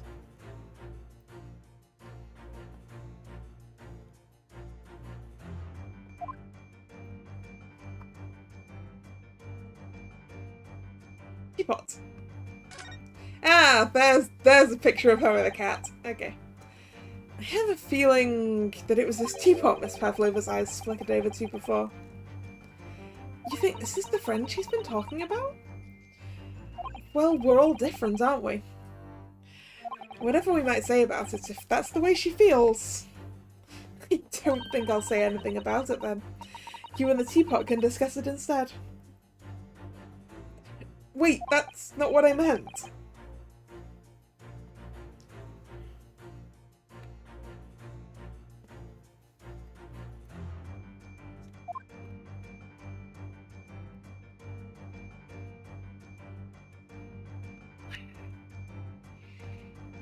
Alright. Oh, that cat is adorable! Oh. Ah, look at the photograph in this frame. This must be something Miss Pavlova brought with her when she ran away. She is exceptionally beautiful, isn't she? Yes, that's true, but personally, it's the little black creature she's holding that's caught my eye. Maybe we'd better take a closer look at this. We can now look at Miss Pavlova. Let's have a look. That must be a stage costume she's wearing. It's quite stunning. I should like to have something like that. She's wearing the 20,000 rubles on her head as well, look. It's called a tiara, Herzenager, and you shouldn't think of it purely in terms of value. She must be a strong-willed woman. Turn her back on the world stage and run away all on her own. Okay. Little kitten. Look at the little cat Miss Pavlova is cuddling here. Oh, what a cute little kitten! It could vie with you, couldn't it, Herzenager, for the blackest outfit? A black kitten. From the look of this picture, at least, Miss Pavlova seems very attached to it.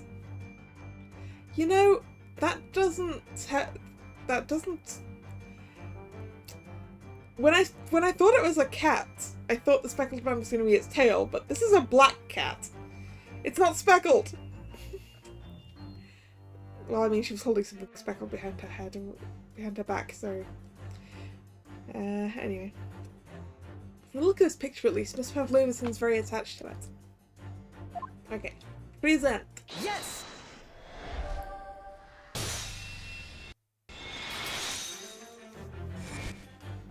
Without doubt, your friend is the little kitten we see before us. Yes! The scratch on the back of your hand makes that abundantly clear. Oh no!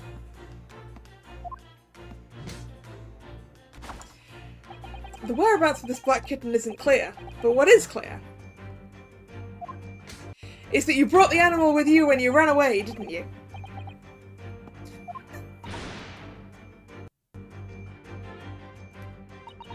Darka is my best friend. I couldn't leave her behind. Darka would appear to be a Russian blue. Oh, not a black cat, a Russian blue.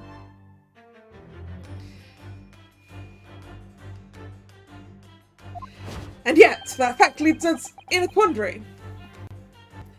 The victim's written observations on the night in question tell of a speckled band. Whereas, regrettably,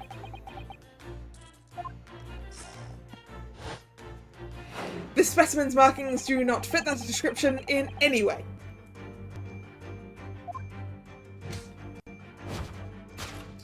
What explanation can we then give, pray? What is the sight that fell upon the victim's eyes last night? No, don't look at me! This has nothing to do with any of this! Oh, but it does! You have the answer to this quandary even now, hidden behind your back. Was that something that she sort of shoved through them to like try and attract her cat back? Did you see that? She just took something out of her pockets and hid it behind her back. If she just left it in her pocket, no one would ever have known. Oh yes, ploys like this are Mr. Shelms' speciality. He's ever so cleverly forced us to reveal something. I thought deduction was his speciality, or maybe making me believe that was a ploy too. Anyway, I find it hard to believe that's the skin of a snake. In which case, just what is Mr. Mouth. Just what is Mrs. Pavlova hiding behind her back?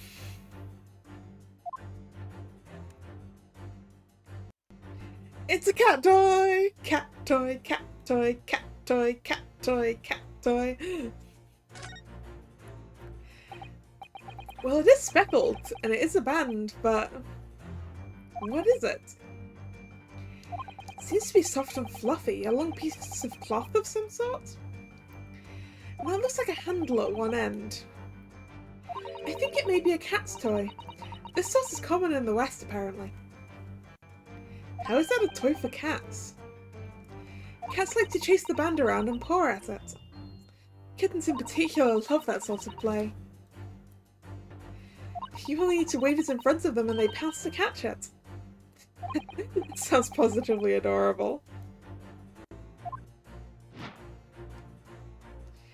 Do I have anything else to look at around here? Her ear! We already looked at that. Cat toy. Present. Yes!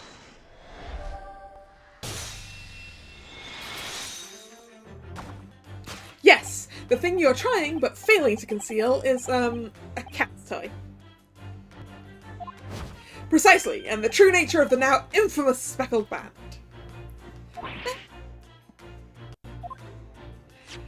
And it was this toy that you dangled through the ventilator. You waved it around, I presume. Naturally, the victim could not fail to notice it. But why? For what reason? My dear boy, there can only be one answer to that. After her feline friend disappeared through the ventilator into the neighbouring cabin, Miss Pavlova attempted to use the speckled cat's toy to incite the creature to return. Ah. In summary, the nature of this friend of Miss Pavlova's, which last night infiltrated the scene of the crime, is a blithesome Russian blue breed of cat by the name of Darka. Yeah. A truly troublesome feline young Darka is proving to be. She must be caged once found. You will forgive us for borrowing the photograph of your pet, Miss Pavlova. The photograph of Miss Pavlova and Darka has been entered into the court record. Pavlova and Darka photograph.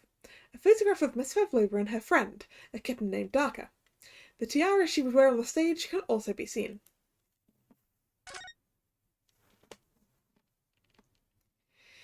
It was after I gave her food last night. That's when it happened.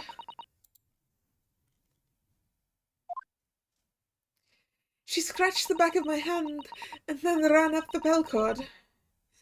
Before I could do anything, she had disappeared through the ventilator. Darka, she is so naughty.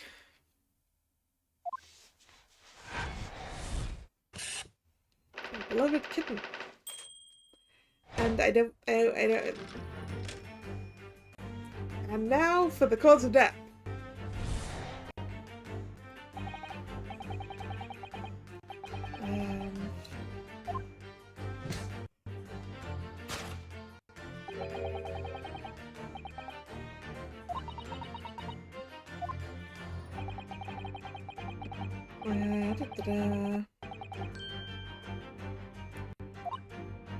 Let's wait till we get to a new point.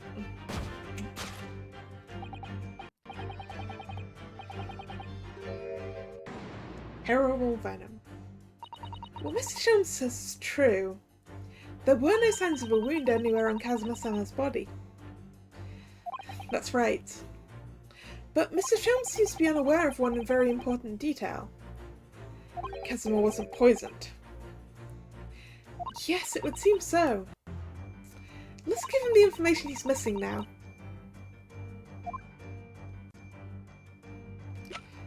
Also, I want to examine the photograph first. Okay.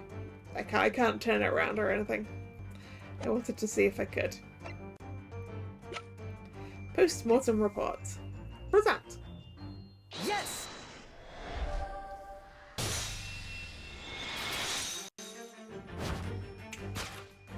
In fact, the circumstances of the victim's death can only be explained by the post-mortem report. Ah, yes, I knew it was one or the other. His neck was...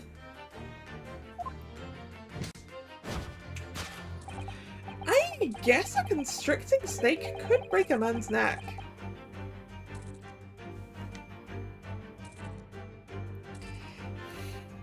Indeed, the breaking of the cervical vertebra is fatal.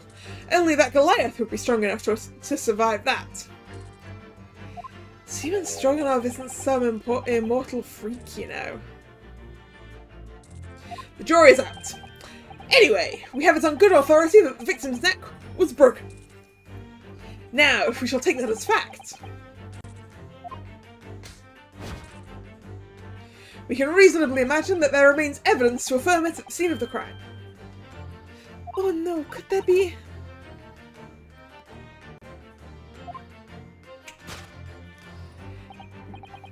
Yes, an examination of the deceased... No, not the body. Kazuma died because his neck was broken. In other words, he was probably struck by something or someone. Yes, that's a distinct possibility. As of yet, no weapon has been found, though. Presumably, Daka didn't silently creep up behind Kazuma and deal him a fatal blow. Yeah, cats are a little bit... I mean, if it's a kitten and not like a giant cat like a Maine Coon, which maybe if that landed on you from a height, it might cause problems.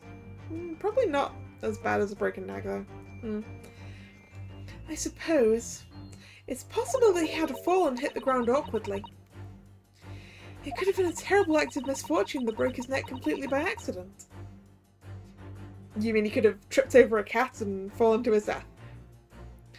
Oh, yes, a bad fall could explain it. It's rather hard to believe of Kazuma-sama, though. He wasn't a clumsy man. Well, we need to fix this deduction somehow. Is there anything from the scene that could explain what happened? This! The mark on the floor. Yes!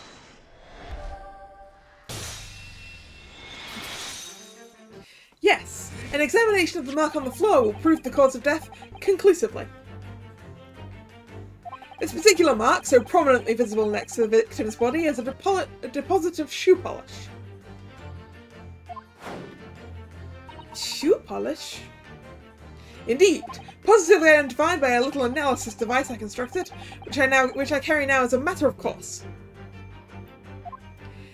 Beeswax, tallow, and dye were my results. The undeniable ingredients of shoe polish.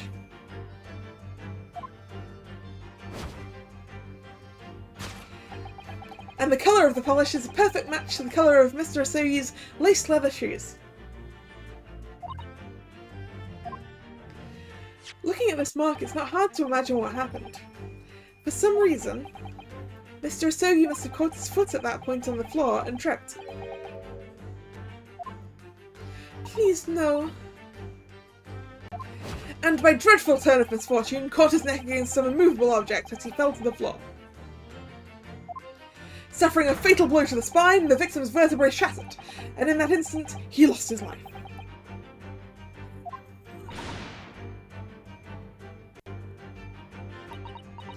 I don't know. I don't know anything about this. Is that really true, Miss Pavlova?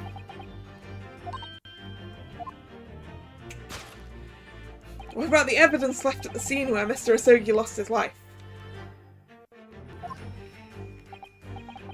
Yes, the facts are as clear as day to me. You did all you could to conceal the incriminating evidence.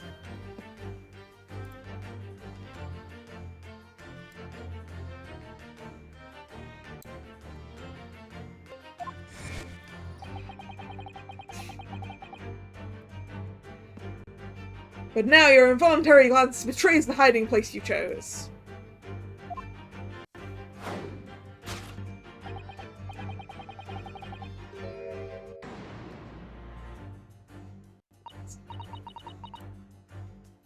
They don't believe it.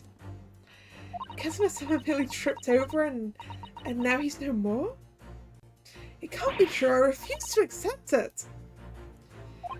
I know it's hard to believe, but the mark on the floor does seem to suggest that's what happened. But... And if this part of Mr. Shelms' deduction is right, Miss Pavlova was trying to hide some evidence that would prove it. Here in this cabin, somewhere in the direction she just cast her eyes. Where, I wonder? Let's have a good look around. The answer must be here somewhere.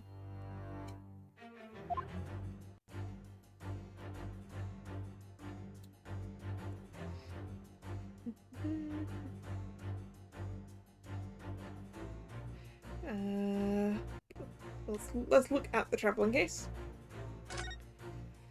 This is where Miss Pavlova hid her friend. That's right, and it wasn't a snake after all. No, it was that little kitten she calls Darker. Not that it's anywhere to be seen now. It seems to have let itself out of the case and gone exploring. I expect it's wrapped itself around someone's head somewhere trying to make a new friend. No, that's what the snake's doing. Either that or it's scratching their hand to pieces. The point is, where has it got to? Oh, wait a second. That bit of glass.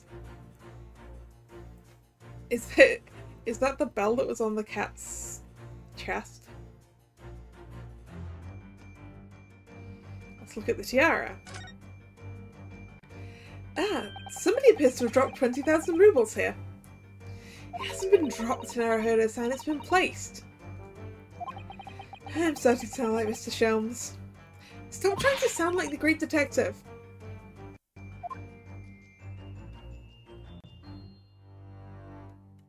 Oh, the bin.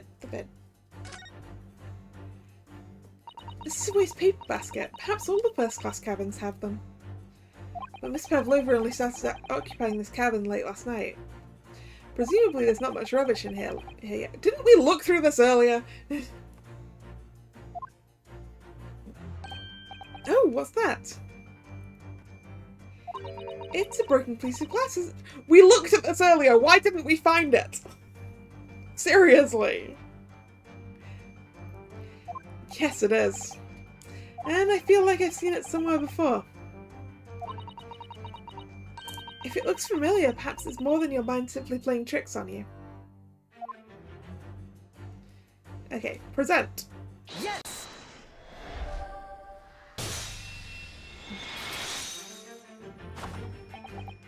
That's right, you hid the evidence that links you to the victim's death in that waste paper basket. Aha! Here we have a fragment of some intricate glass objects, it would seem. One that has a familiar air, in fact. I thought the other half was, like, cut. Just a second. Wasn't it cut? Oh no, it was broken.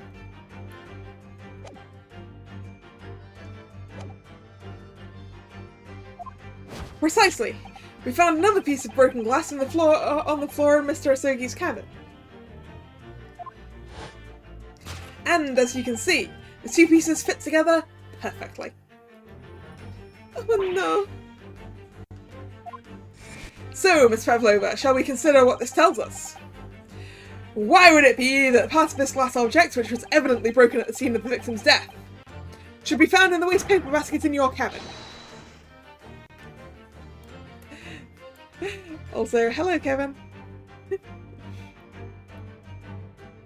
Yeah? You're well acquainted with this glass bell, are you not? I don't... I don't know, in that hushed Russian accent of yours. Won't say you this time, dear girl. Why? Because we have conclusive evidence linking you to the bell in question. What? Take it away, Mr. Naruhodo. Yes. The evidence linking Miss Pavlova and the little glass bell would be the picture of the cat, literally with the glass bell around its neck. Look. Present. Yes. If you look at this photograph, you can clearly see, hanging from Darka's collar, the very glass bell in question. Hey! The truth has caught up with you, Miss Pavlova. The young man who lost his life last night did so after a truly inauspicious fall. And the cause of that fateful stumble?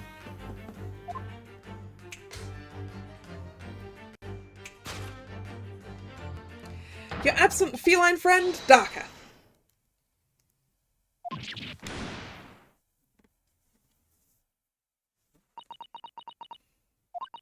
I still want to know where the snake came from. I couldn't tell anyone. I'm sorry.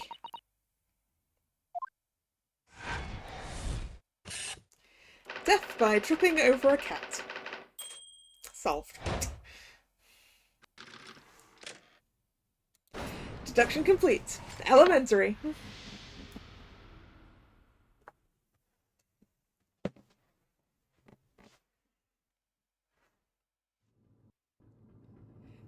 Why don't you tell us now, Miss Pavlova?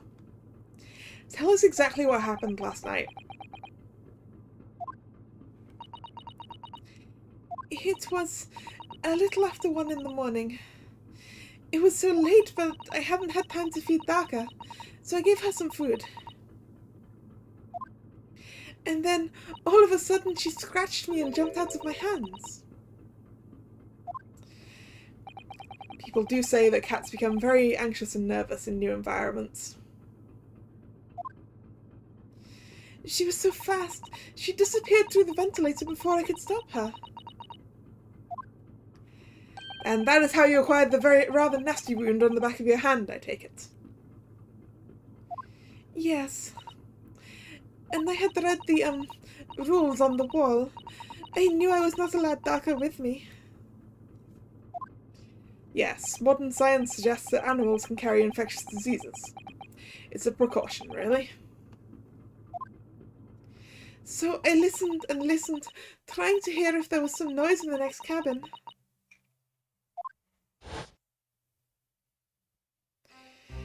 It was very quiet. I was sure if someone was there, he must be sleeping. So at that point, wrong voice. So at that point you thought it was safe to try and lure the kitten back again. By dangling the end of a toy through the ventilator and into the adjoining cabin. Darka always loved this toy, but it didn't work. Nothing worked. I tried using her favourite toy. I tried whistling to her softly. But nothing. She didn't return. So the faint whistling sound Kazuma wrote about in his diary was Miss Pavlova trying to retrieve her pet. Cats have no, but Shelms voice. Cats have a I can't do that word in a Shelms voice. Cats have a propensity to remain hidden in the shadows when frightened. It's probably under the bed, right? Yes, so there was nothing else I could do. I just had to wait until she had calmed down. But then... yeah, thud. I nearly passed out with shock. I heard her cry out, and then... oh, it was such a dreadful bang. Then afterwards, nothing. It was totally silent. Kazuma was...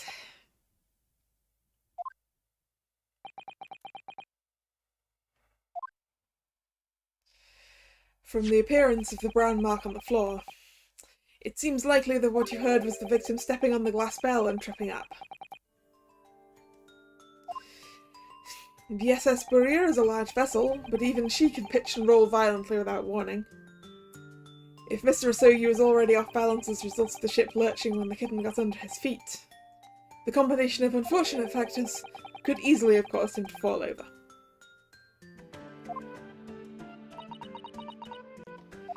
But what became of the kitten afterwards?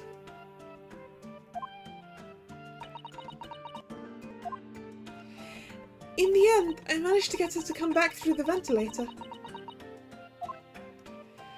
Yet Darker is nowhere to be seen.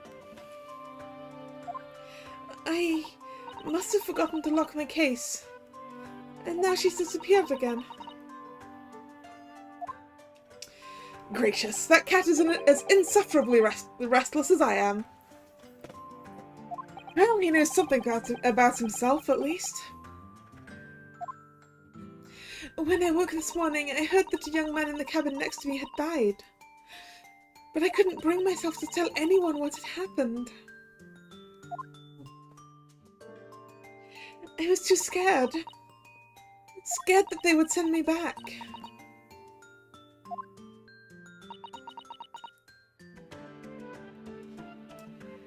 Oh, hold on a minute. What about the snake? You're right! Where is it? If the snake isn't your friend, Miss Pavlova, then whose is it and where did it come from? Ah, it's Mr. Stroganov's friend, is it? What on earth is such a dangerous creature doing on board this ship? Oh, I didn't say? Snake is my friend. His name is Piroshko. What? That snake belongs to you? He escaped from cage when an emergency alarm sounded. I was looking for him. I did not expect to find him in here. Yes, how did that snake get into this cabin? But animals are not permitted on board. We are at sea for 1 year. You want to be so long without a close friend? Without someone who understands? Couldn't you find someone a little more human who understands you better? But my dear burly fellow, a gargantuan venomous snake, surely you can appreciate the danger you're putting everyone in. Yeah, but Shelms, that's not a venomous snake. I mean, it's clearly a constrictor. No venom. Piroshko does not have venom. He is harmless, very long but very gentle. He is adorable, like Granny. It's venomless? Yes, now he is hungry, so he is in bad mood. But once I feed him, you will see a big smile. And you feed him what? No, we already established that snakes don't drink milk, Ryunosuke. It'll be rats. Rats or mice. And you feed him what? Milk, I suppose? Ha! Like they say milk chickens? Ridiculous. Snakes that drink milk are only in stupid stories. Piroshko eat mouses. Big, fat, round mouses. Ah, oh, so... is that what the mousetrap in the passageway out there is for? Of course. How else can I catch my friend's favourite food? Nothing says top of the food chain like the look in their eyes right now.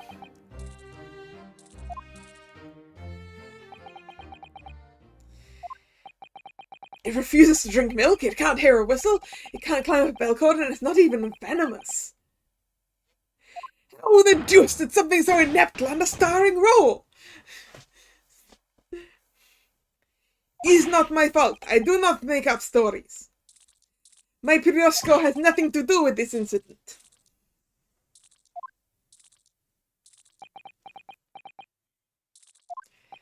So that's what happened. That's the truth behind my best friend's tragic death.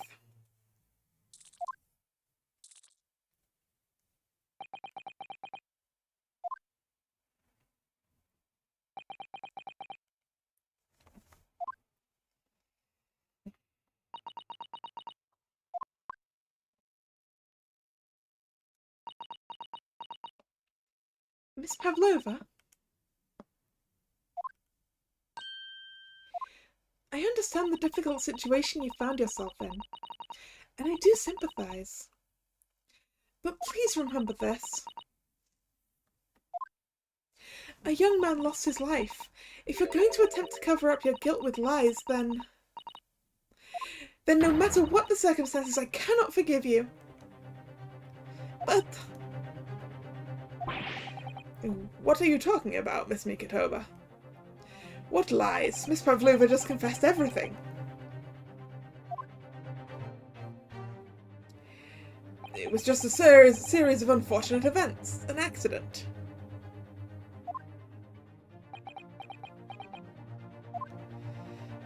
I'm no great detective like Mr. Shelms. I don't have a gift for knowing the truth. But even I can see that was not the truth. Don't you agree, Mr. Naruhodo? I guess I'll have to agree. To be perfectly honest, yes. There's a discrepancy in Miss Pavlova's story, I'm sure of it. I just can't quite put my finger on it.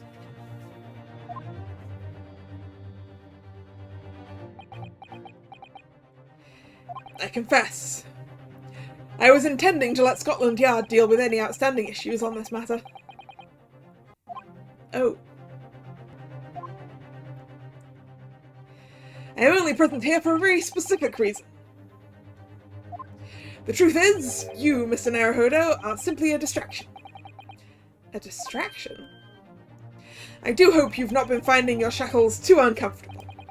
They're back on my wrists again. Not again. When did he do that?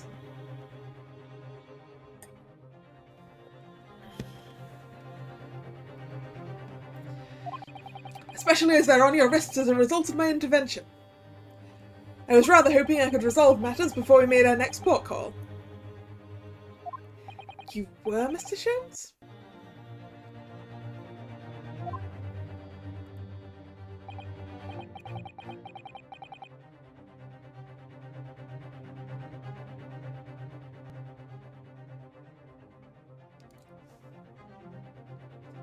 Yes, but I had overlooked one important detail.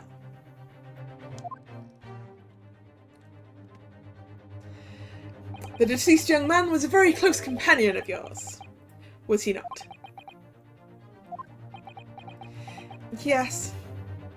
Kazuma was my closest friend. I owed him my freedom, even.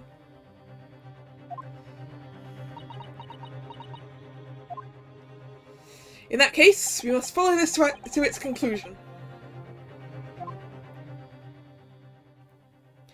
No further distractions. You must uncover the real truth here, Mr. Naruhodo. Yes, whatever that may be. The key to this is the discrepancy in Miss Pavlova's story, I'm sure. If I can chase that down, maybe the truth will become clear. The truth about how you really died, and how that scene in your cabin really came to be.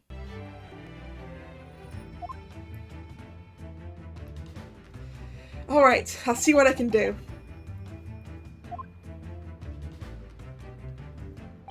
Excellent. Thank you, Mr. Naruhodo.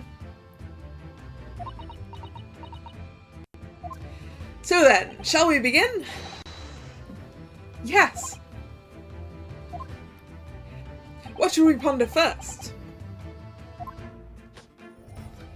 Is the victim who lost his life in a cabin that was bolted shut from the inside.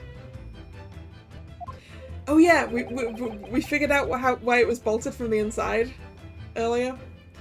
Because the ship came to a stop and the cabin we were in, her cabin, the lock engaged itself just because it had lurched to one side and it just made the bolt go to the side and just lock the door without anyone touching it.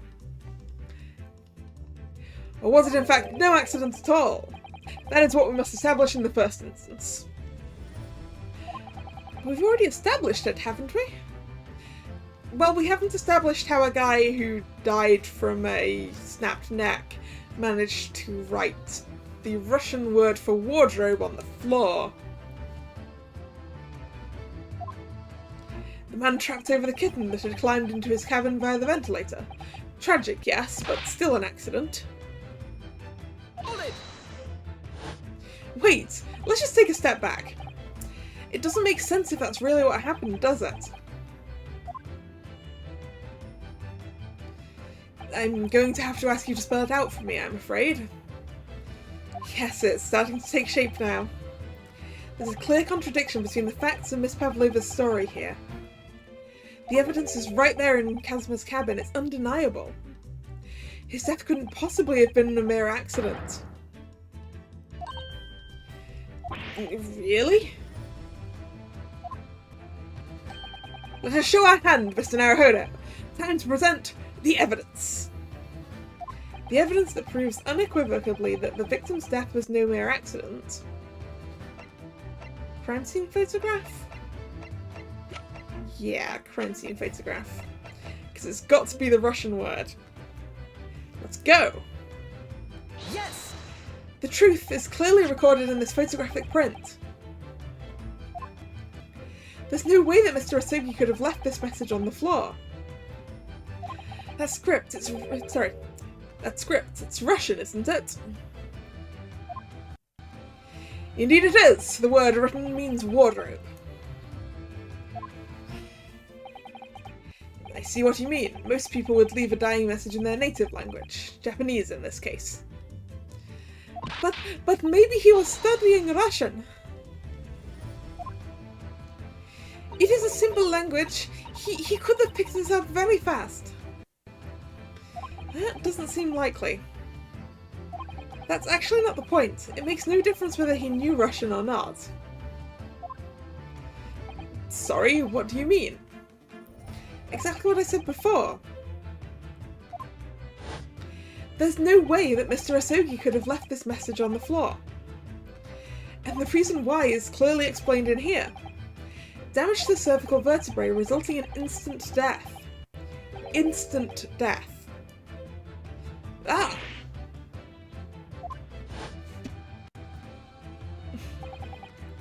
Which means, after the victim fell to the floor, he couldn't possibly have written anything. Because he was already dead.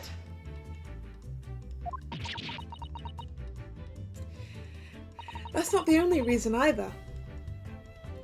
There's something else we found in Mr. Asogi's cabin. A remnant of something that couldn't possibly have been there if what Miss Pavlova told us was true. What?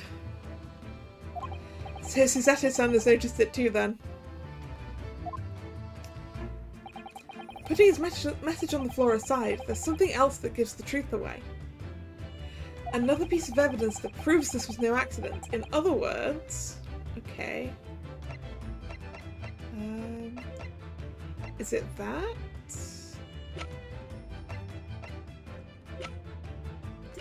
Ship's log, Kazumas Diary, no. Let's look back at the photograph. I know what I want to find, but I don't know if I have it. This doesn't have anything of use in it.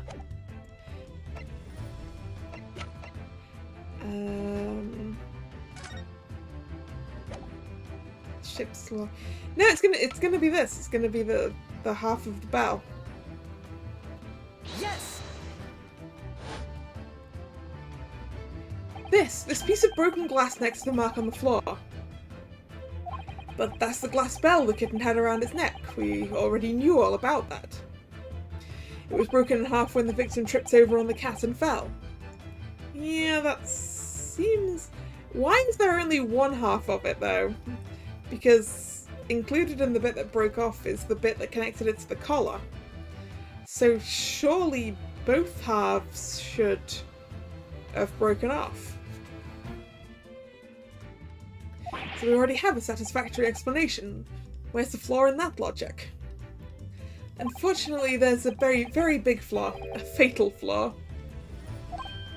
What? If that's really what happened, then how did one half of the bell end up back here in this cabin? Ah! Yes, I remember that we found the other half of the glass bell in that waste paper basket. Would you care to explain that, Miss Pavlova? Oh no. Both these pieces of evidence clearly point to the same conclusion. That when Mr. Asogi died last night in his cabin, there was someone else in the room. And that same person deliberately arranged the scene to disguise the truth, in order to cover up his or her own guilt.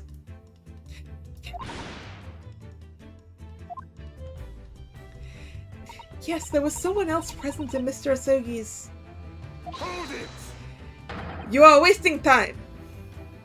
Someone else was there! Da! Of course, we knew this! What are you talking about? Bulkhead was bolted shut from inside. There was no way in or out. Oh, yes. And only one other person in cabin when young student died was you. Yes! It's true, I was in the cabin when it happened.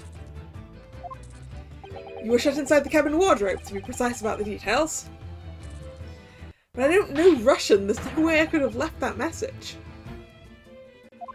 Not would have, there's no way you could have left that message, to be precise about the details. Would you mind? Forgive me, my dear fellow. As I was saying, the person in question wrote the word wardrobe in Russian on the floor. In an attempt to incriminate me for the crime, even though I'd been asleep in there the entire time. And then the same person picked up the broken glass bell that had fallen to the floor, with fear of it becoming evidence that would show how Mr. Asogi really died.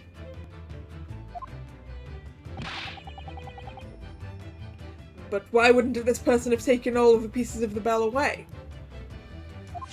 Leaving half behind was always going to raise questions. Yes, well, it was past 1 o'clock in the early hours of the morning. The cabin would have been quite dark. True. The single small lamp suspended from the ceiling would barely have cast any light on the floor there.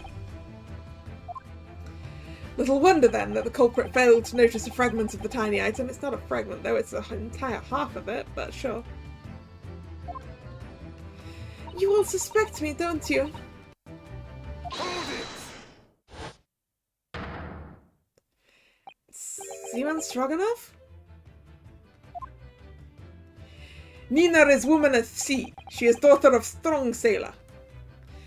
2 years ago they noticed her dancing skills and she went away to join ballet company. But before, she was dancer on this ship, a member of ship's band. You do not accuse ship's angel of being criminal. Ah, so that's it. You say that when young student died, Nina was there in his cabin? But that is not possible. I give my tooth. Well, this is all most interesting. And why would you give your tooth, pray? How can you be so sure? You are a great detective, you should know. Look truth in eyes, cabin bulkhead was bolted shut from inside.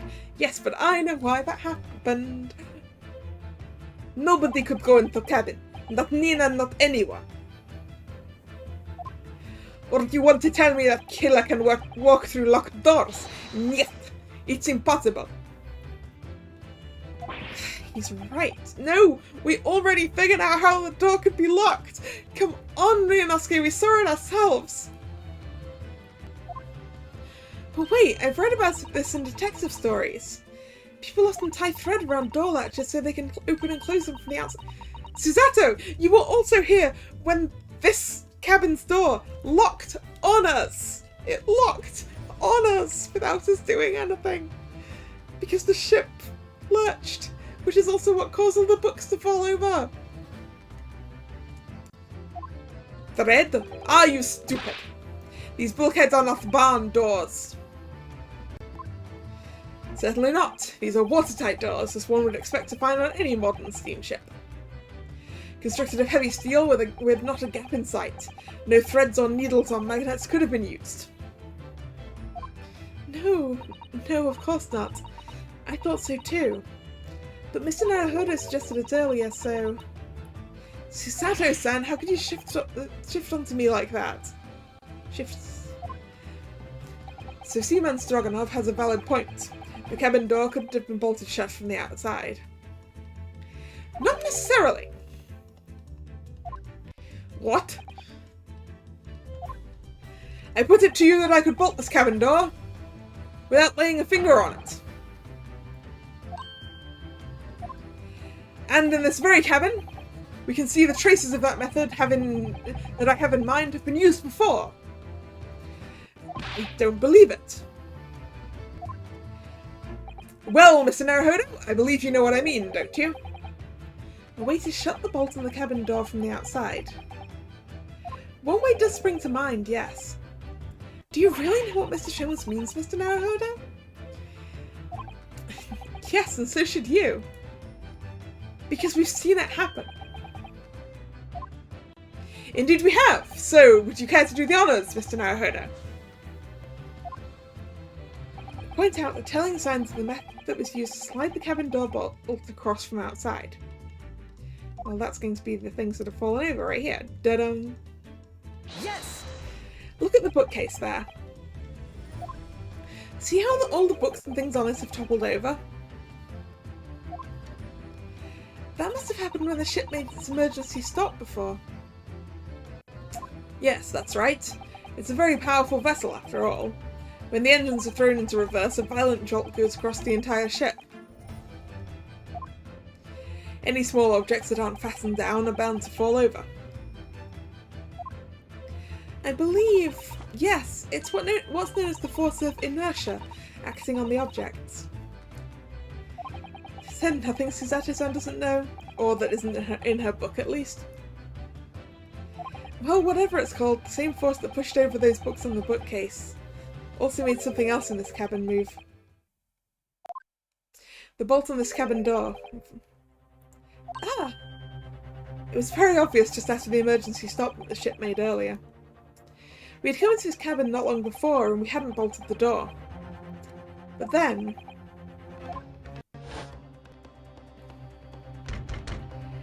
Hello, is anyone in there? Shout if you need assistance. Oh, that sounds like... Inspector Herzenager? Oh yes! That's it, when the ship stopped suddenly, the bolt flew across and locked the door.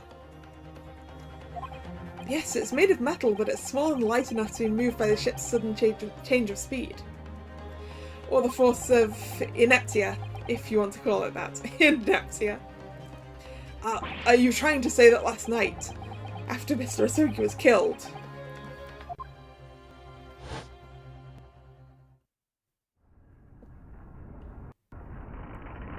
And that's what made everything fall over.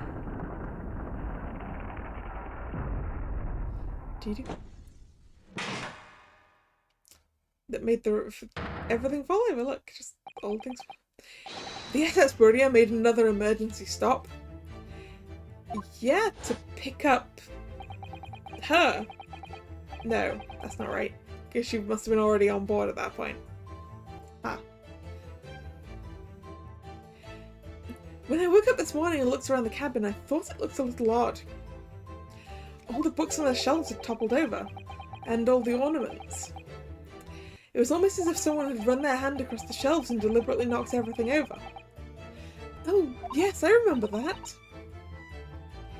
And I stood them all up again, didn't I? Then when we came into this cabin, we were surprised to see the same thing in here. All the books and everything had toppled over, just like in Mr. Asugi's cabin. Oh my! Do you have something to say about this, Miss Pavlova?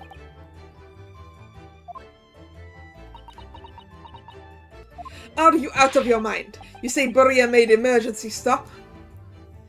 It does seem a little far-fetched. How could that possibly have happened? Unless you're saying that the culprit is actually someone from the engine room. Oh, it is simple enough. Are you forgetting the button in the passageway outside? Used to trigger the emergency alarm. Oh, yes, of course. There was a notice, wasn't there, telling you to only press the button in times of emergency. Why would it make the ship come to a halt? On dark nights, when the fog is dense, the captain cannot afford to rely on the eyes of his lookout alone. Hence the placement of a number of buttons around the vessel to allow any crewman to raise the alarm. I see. The sort of button one is almost compelled to press to satisfy one's curiosity. Wait, it was you? When the button is pressed, two things happen in the interest of safety. The emergency alarm bell rings and the vessel comes to a complete stop. As indeed it did a little earlier today. So Shelms caused the locked room to his own curiosity.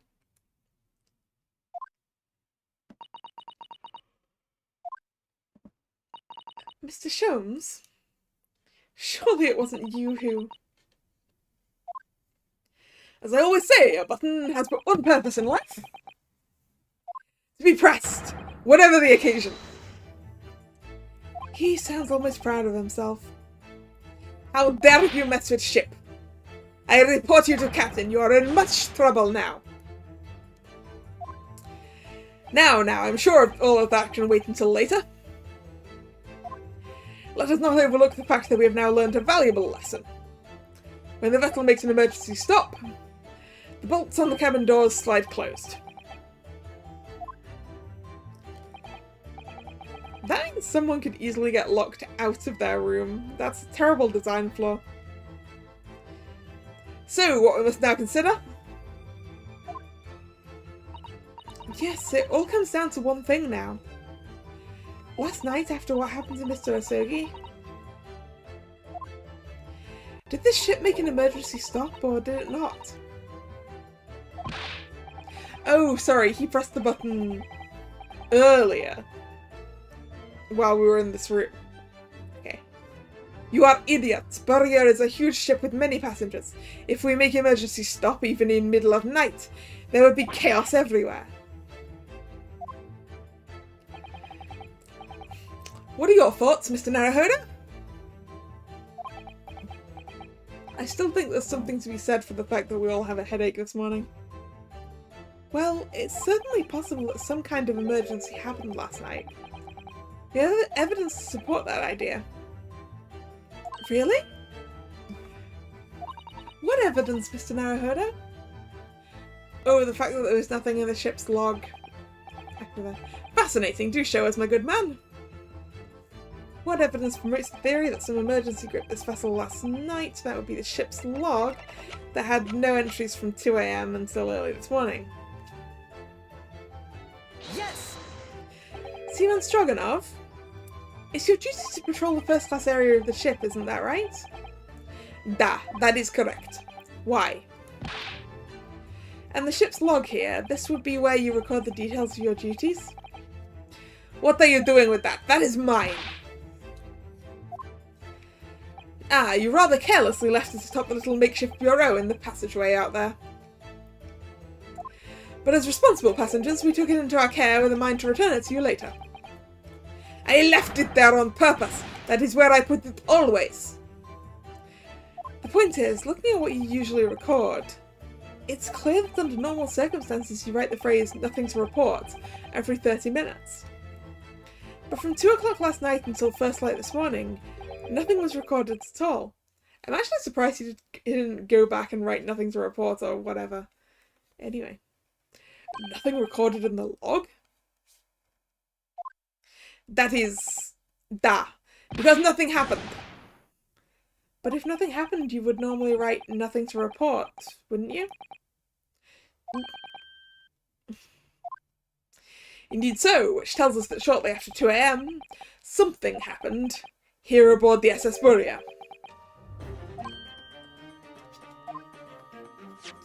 Something sufficiently significant to make you forget to fill in the ship's log, in fact. Are you suggesting that the ship really did make an emergency stop in the middle of the night? Stop talking rubbish!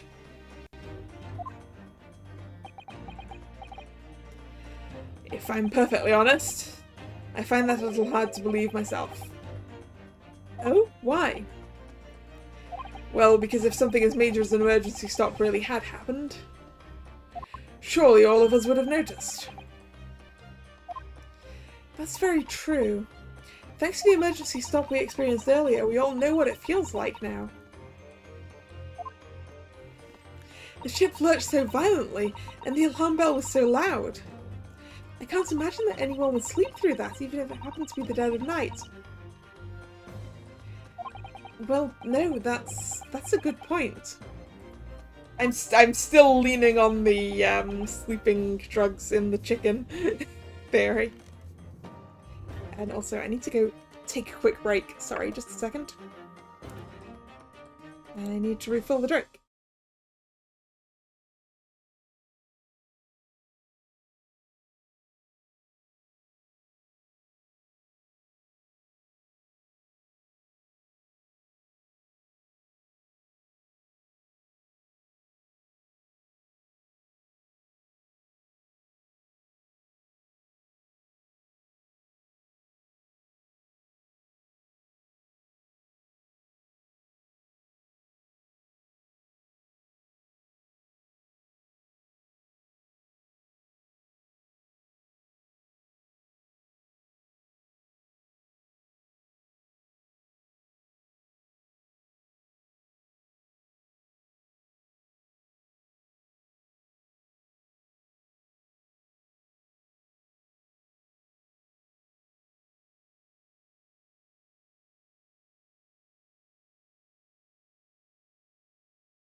And I'm back.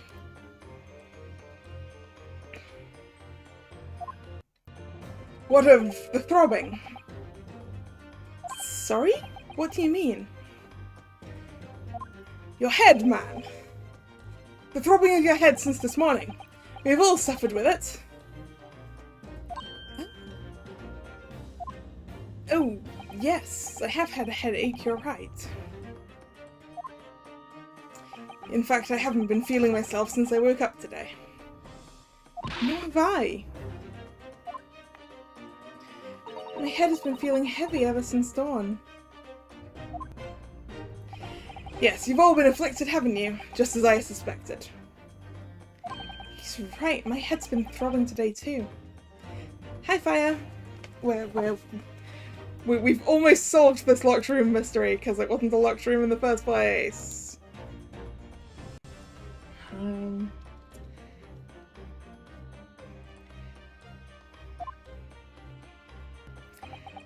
And since eating dinner yesterday, everything has felt sort of hazy. Yes, it was in the dinner! It was in the dinner! I can't really remember anything that happened after I climbed back inside the wardrobe. Hey man, it's fine. You don't have to turn up right at the beginning of the stream or anything. It's fine. And if you want to catch up, you can always watch the archive later.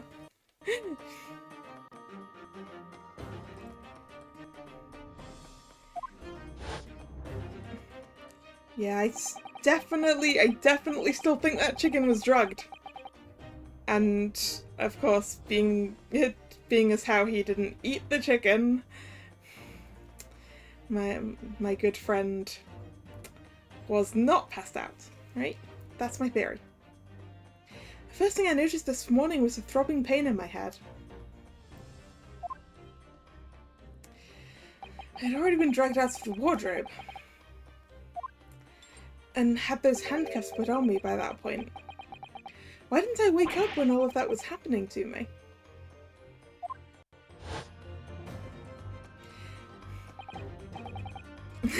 What did you miss? Oh, you missed. We figured out that the bolts can close themselves if the ship makes an emergency stop.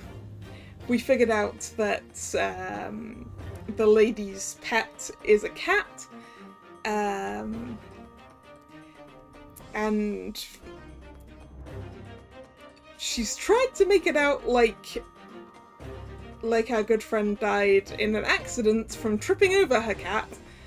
But we're not sure that's exactly true because his cause of death is a snapped neck, and so there's no way he could write a dying message, even if he did know Russian. So we think she tried to frame me. Tell me, Mr. Naruhodo, you boarded this vessel to stow away, didn't you? Oh, well, yes. Sorry. The stowaway class of accommodation doesn't usually include meals. What did you survive on? Well, Kazuma looked after me. He was always happy to share his meals. So you enjoyed some of the whole roast chicken dish that was served yesterday evening, I take it? Yes, in fact, I had all of that. Kazuma wasn't fond of chicken. Oh really? So the victim didn't eat any of the chicken at all? That's right, he didn't touch it. Is that relevant? Herlock is still an absolute mad lad. We caught him hanging off of the coat hooks on the left side of the cabin earlier. Like some kind of... I was gonna say tree frog. We'll go with tree frog. He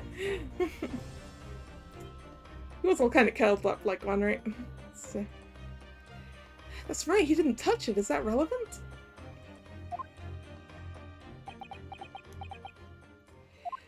My dear fellow, does that not strike you?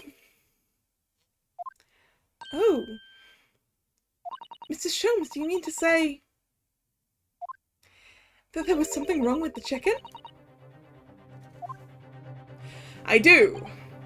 Ah, yes. The thing I figured out probably like 2 hours ago, at least. That there was something wrong with the chicken. No, really? Is that really true? The meal prepared for the passengers last night had been tampered with. tampered with by the addition of a soporific designed to induce a very deep slumber in those who consumed it. Yeah, so that no one would notice the ship stopping too well. No. No, because the stopping of the ship has to happen later. Anyway, so no one would notice the ballerina, right? A sleeping drug? Do you mean whoever did this laced every meal with a sleeping drug so that no one would notice the ship's emergency stop? Mr. Naruhodo, of course that's not what Mr. Shelms means. What a far-fetched idea. Precisely. Lacing every meal of every passenger on board with a soporific drug would certainly be impossible. Unless, that is, every single member of the crew was a conspirator. What? Mr. Shelms? Well, Seaman. Yeah?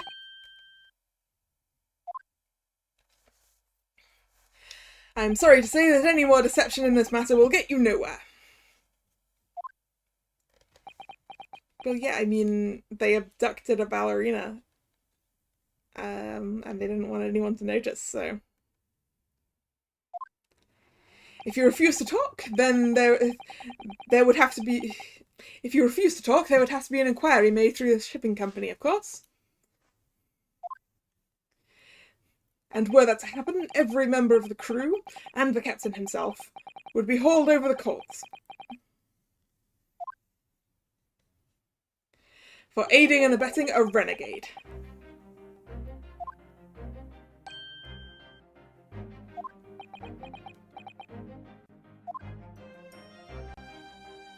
Please, no more. I will tell everything. Yeah? I cannot make problems like this for everyone anymore.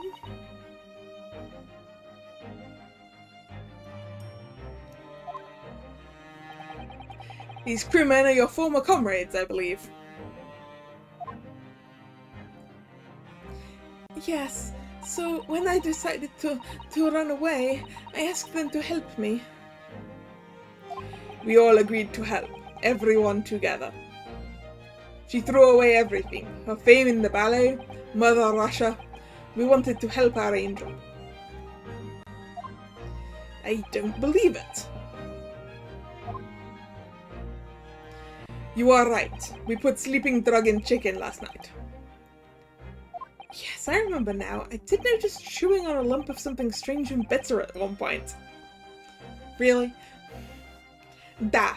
We could not make our drug, how you say, dissolve. Talk about heavy seasoning. At midnight, in waters near Shanghai, we brought our angel on board. She was helped by comrade on shore with small fishing boat. While all the passengers of the SS Boreas slept soundly. Thanks to the almost magical effects of the slumber-inducing potion their evening meals had contained. So if that's what happened, the only people awake on the ship last night were the crew, people who dislike chicken, and the newly boarded passenger, Miss Pavlova. And that means it would have been possible for you.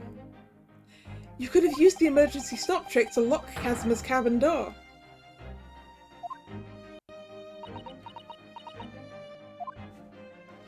But how does that make sense? Surely every cabin door would have ended up locked in that case, and there would have been complete chaos. Oh, I wouldn't say so. What? Of course. Just like us, all the other passengers would have eaten their evening meal of chicken in their cabins, after which they would have been overwhelmed by tiredness because of the sleeping drug.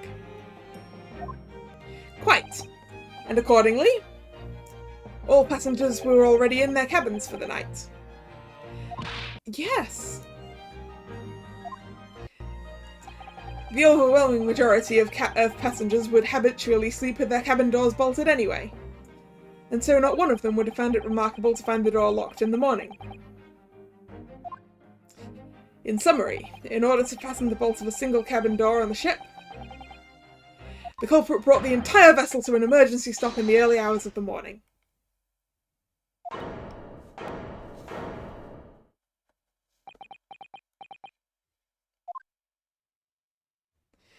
You have talked long time and said many things. What is point? The point is what I said earlier. There was somebody else present on the scene when the victim lost his life last night. Yeah, that's a thought. I was thinking that earlier. This entire case is just investigation. Because there's no trials, because there's no courts on a ship. Someone who left a message in Russian on the floor in an attempt to incriminate another. Someone who tried desperately to hide the broken fragments of glass that would reveal the culprit's identity. And someone who abused the ship's emergency stop procedure in order to lock a door. All told, a busy night. But... I don't know about any of this. I am just a little girl. You like to speak with your long English words and explain your clever ideas. But I am sailor, and sailors don't listen to long, boring stories. We don't believe. Sailors like me, we trust only what we see with our eyes. A laudable trait. What? I am quite of the same disposition, my good man. Observation to me is everything. Mr. Naruhodo? Oh, yes? Do you hear it? That accusatory cry of guilt on the wind. What accusatory cry of guilt? Sorry, you've lost me. Proof of involvement, man! But you can't hear such a call with your ears. No, you must hear it with your eyes. For observation is the basis of all deduction. What are you talking about?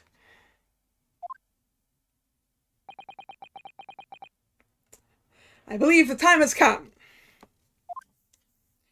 for one final logic and reasoning spectacular to expose the truth. Oh, we're gonna do this again. So, Mr. Naruhodo, your assistance, if you please. With what exactly, Mr. Shelms? With observation, my dear fellow. Just as I said, of those two prevaricators. Observation? If you remember, Mr. Naruhodo, we know that somebody tried to fabricate evidence, don't we? By tampering with the scene of Mr. Asogi's death. What we're looking for is some trace of evidence that one of those two was there when it happened. Ooh, are we looking for ink on someone's finger from writing the thing?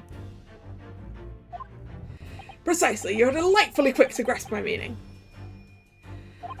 Alright, I'll see what I can see. So we're looking for a trace of evidence that shows someone else was there last night when Kazuma died.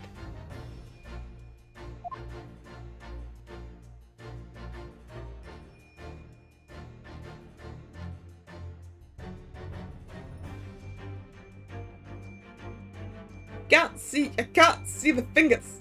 I can't see the fingers. Chunky arms.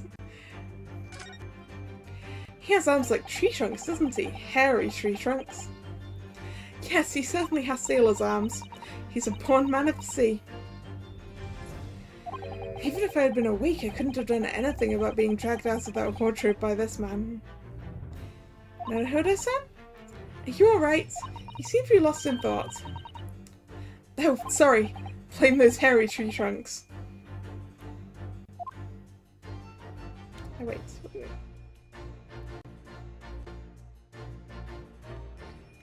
Oh, I can't actually get to what I can see earlier. Woo! Ah. There we go! There's the ink stain! Oh, look at this! It's some kind of stain in an unusual place. Yes, you're right. It looks like ink if I'm not mistaken. think I may have figured out who killed him. Ink. And look at the colour too. It's clear where this came from. Alright. Present. Yes!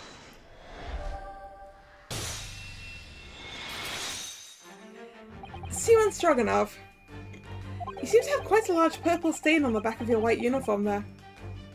Eh? Ah, yes. I don't know where the dirt comes from. So nothing in particular comes to mind about the stain? What are you trying to say? It would appear that the significance of the stain has escaped your attention, Seaman. Allow us to make it plain.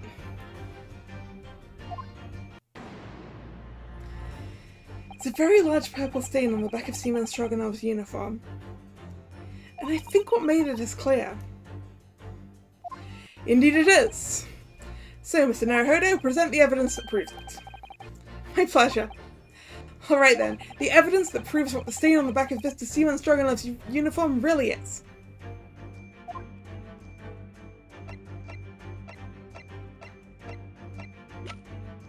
Okay, we're gonna need the crime scene photograph for this, I think.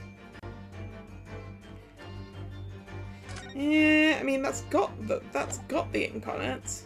Do I have anything else that has the ink? No, that's the shoe polish mark. Yeah, it's gonna have to be the crime scene photograph. Yeah. Present? Yes! Yes, it's this photograph and the ink it shows. That's what caused the stain on your uniform. Ink? A rather unusual colour of ink. Purple. Aha! Ah, the penny drops. At last. Now you see the significance. The Russian word on the floor next to the victim's body was written in purple ink. And the stain on the back of your uniform is ink of exactly the same colour. If the ink had been dry, it wouldn't possibly have stained your uniform in that way. Which means you must have been present in the cabin in the moments immediately after the ink was spilt. The ink was probably spilt because you were there. Alright, yes. It was me. I did it. Everything. I arranged everything in Dead Student's cabin to make it look like Wardrobe Man did it. Then I pressed button to make Maria do emergency stop and bolt cabin door shut. I did everything so no one would suspect our angel. Biff, please. Don't worry, Angel. Let me do talking. It was after 1 in the morning. I was on duty, patrolling passageway. Then our angel came to me. She was white like sheet. So yeah, I guess the cat did do the killing. Accidentally. Beef, please! You must help me! I went with her. The door to cabin number 1 was open. When I looked inside, I saw student boy on floor. What happened here?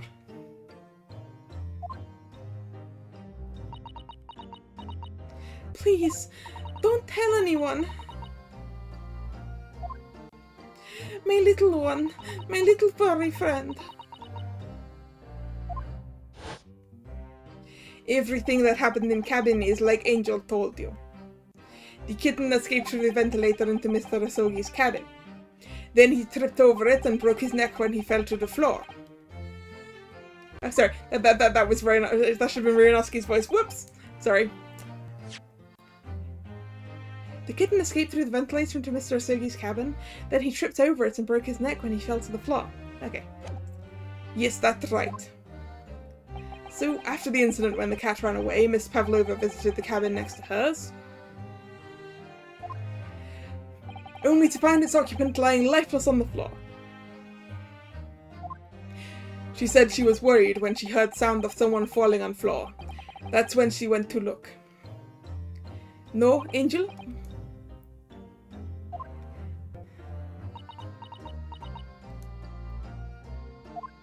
The door was not locked.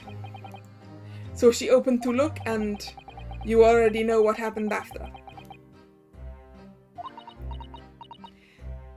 And that's when the little kitten got away, and now we don't know where it is. There's just one thing, if you wouldn't mind. What? When you went to Mr. Herzenager's cabin, Miss Pavlova, was he already dead? Why? I already told you. When Nina opened door of student's cabin and looked inside, I was asking Miss Pavlova.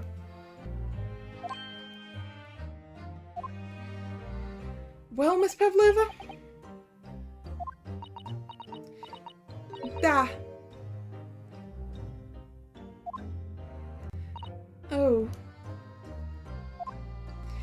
Yes, that is right. I saw him. It was dark and he was wearing black, but he was on the floor, not moving. I was scared.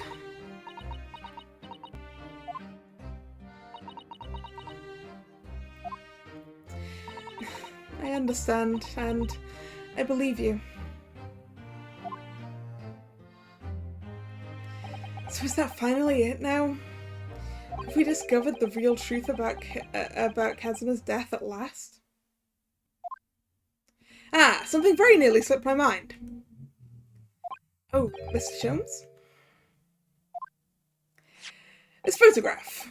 Yes, I took it myself, you know. The cause of death was a broken neck, and therefore the victim died instantly.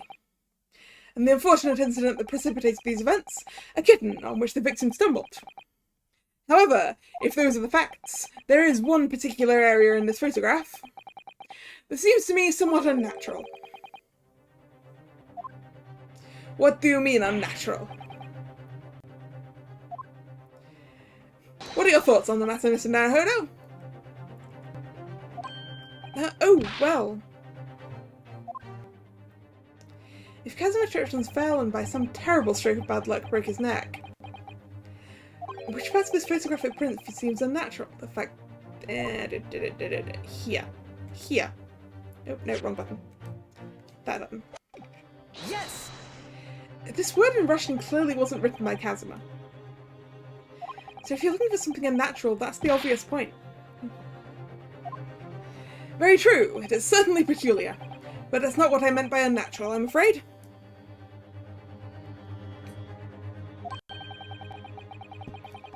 That particularly crass detail was orchestrated by the culprit. I mean to identify another point. Oh, I see. Imagine, if you will, losing your footing yourself. In my opinion, if you landed as the victim appears to have done here, it would be no... Oh, yeah. You're right. In my opinion, if you landed as the victim appears to have done here, it would be most unnatural. I'm sure you'll reach the same conclusion. How thoughtful you are, Mr. Shelms.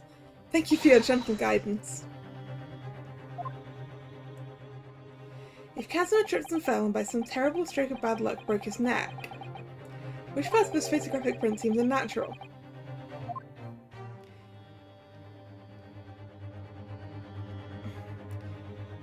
The pointer finger?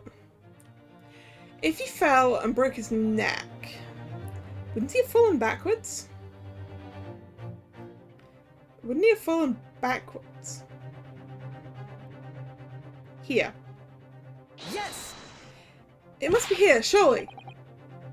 Allow me to offer you a piece of advice regarding the pursuit of detection, my dear fellow. When noting crucial points, it can be careful.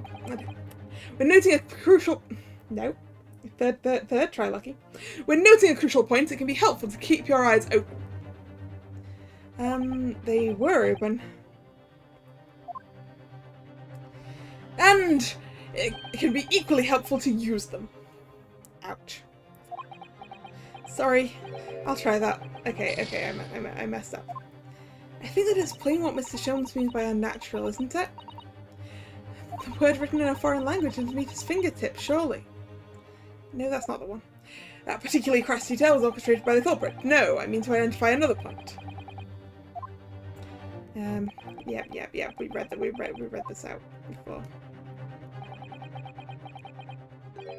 What of your hands? Okay, it is the pointy hand though. You seem like the sort of fellow who stumbles with some regularity. This should be an easy task. Why do I... Okay. Yeah, you're right. Neither of those hands looks right. You usually have your hands out to try and stop your fall. Or if you're trained in it, to specifically to break your fall, which also requires an open hand, and you just sort of slam it like that. Because you lose some energy by turning some of the falling energy into sound. So I want to go for that. Well, both hands, but this hand. Did It's unlikely it would be a fist. Alright, if you really fell due to some unfortunate accident, then this fist just doesn't seem quite right.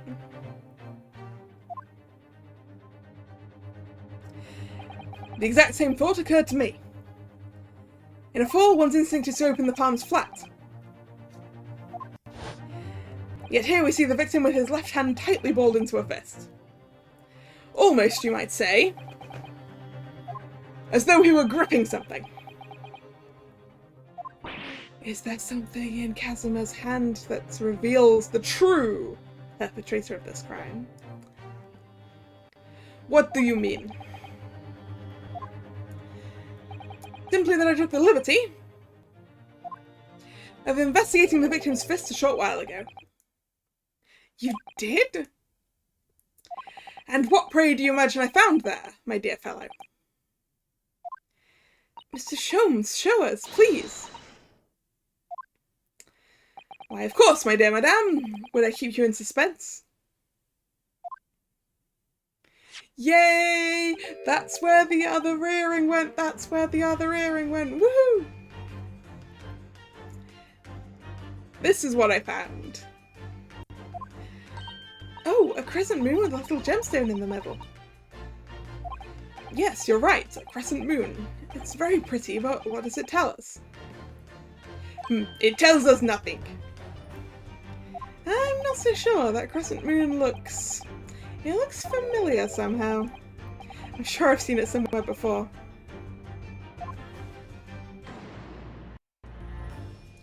Observation, Mr. Naruhodo. That is the key. What? The truth is now tantalizingly close. How did that crescent moon come to be in Kazuma's clenched fist? This is the final clue, the last piece of the puzzle. Ask yourself, what does this little crescent moon mean? What significance has it? And observe, find the answer with your own eyes.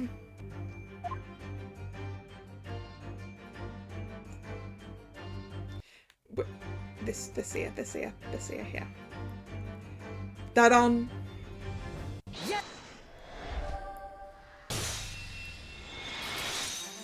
Miss Pavlova, I noticed that on your ear, even though you have a metal earring, the decorative part of it seems to be missing. The little link holding it must have broken, I suppose. Ear? What? But looking at your other ear, I noticed a crescent moon. Ah! I don't believe it. Now, the missing crescent moon was found in the victim's clenched fist. Clearly, there is only one logical conclusion. Wouldn't you agree, Mr. Naruhodo? Yes. Miss Pavlova, Mr. Asogi must have grasped that crescent moon and pulled it from your ear. Perhaps just moments before he fell to the floor. Ah, the lady did it. In other words, last night in Mr. Asogi's cabin, you witnessed the moment when the victim fell with your own eyes. In fact, you were quite literally at arm's length from him. She pushed him over the cat.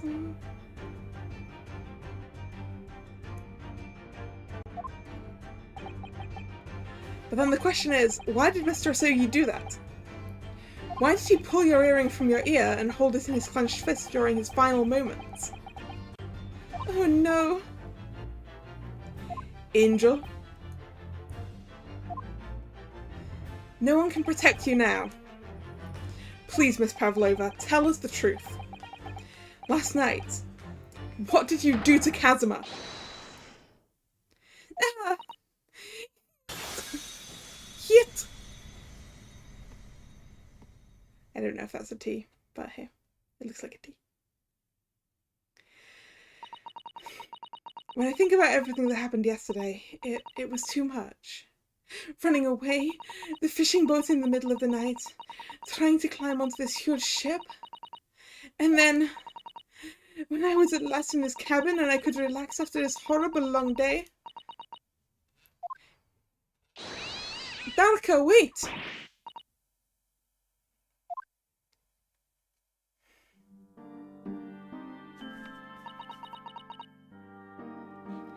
I couldn't believe it when she disappeared through the ventilator. I tried to call her with a little whistle. I tried waving her favorite toy. But nothing worked. Darka would not come back.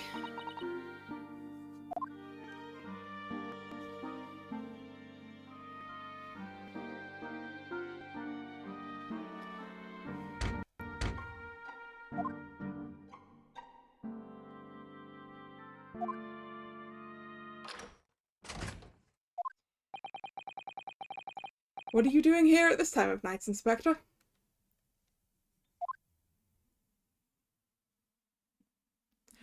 Oh, I'm sorry. I thought it was a friend of mine.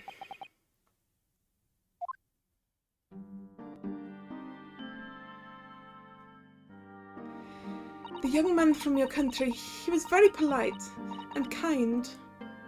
He helped me to find Darka, and he promised not to tell anyone. But then, when I had my friend in my arms again, and I was going to leave the man's cabin... Just a moment, sorry, but... Oh, yes? I'm sure I know your face. I've seen you somewhere before. Ah, of course. You're Nikolina Pavlova, aren't you? The Russian ballerina. Huh? No, I don't know that name. My heart nearly stopped when he said that. He knew who I was. How could this man from a land in the faraway east know a Russian ballerina? Yes, I saw your performance in Japan. The beauty of the ballet made a deep impression on me. But what are you doing on this ship? I'm sure I read your ballet company performing in Shanghai at the moment. I can't fool him. I have to tell him the truth and hope he doesn't tell anyone. I have no other choice. I see. So you've run away. Please keep my secret. Don't tell anyone. Give me a moment. I could use another opinion here.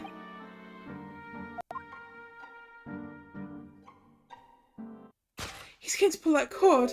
He's going to tell the captain. Why did I think I could trust him? Whereas what he actually thought was, let's speak to my friend who's hiding in my wardrobe. Then it happened, everything at once. It was only a second, but it felt like forever. Wait! I shouted. And then... Darker jumped out of my arms and down to the young man's feet. And as he turned around to look at me... Ooh, wow. I pushed him. I don't even know why. I don't know why I did it. I was just so scared. And I had to stop him from telling anyone about me.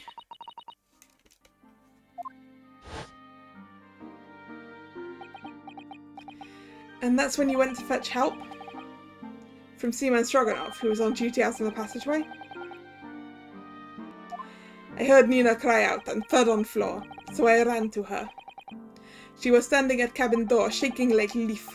She looked at me and said, "Help me, Biff. If they find out, I will be... Please, I have nowhere to go." So you decided to help. And that's when you arranged things in Kazuma's cabin to make it look like I did it. So no one would suspect the passenger in the cabin next door? Yes. I went into a cabin and I looked around to make sure there was nothing to show Nina was there. And then I found Stowaway. In the wardrobe, still sleeping. Right, that's when he found me. So you worked out a plan to lay the blame on the stowaway.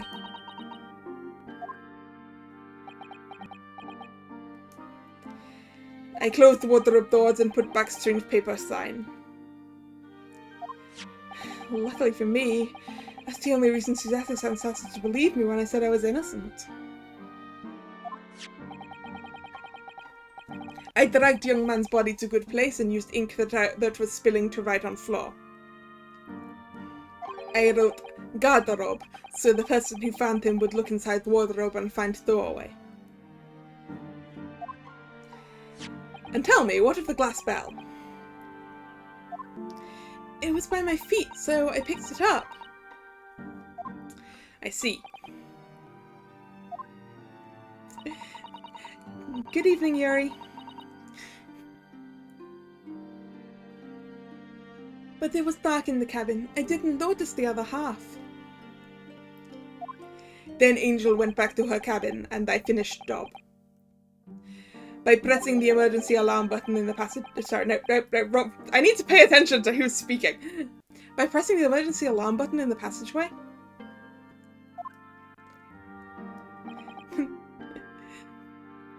Yes.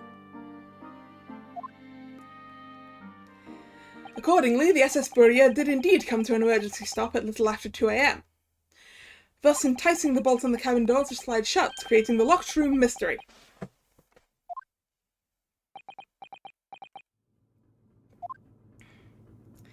There's still one thing I don't understand, Miss Pavlova. What? Well, you said that you've told Kazuma about the fact he'd run away from your homeland. And it's because you were worried he was going to tell the captain that you pushed him. Isn't that right? Yes. But even if he had pulled the bell cord and asked for the captain of his ship, aren't you friends with every member of the crew? Why would that have been a problem? It was what he said first. That made me scared. What he said first?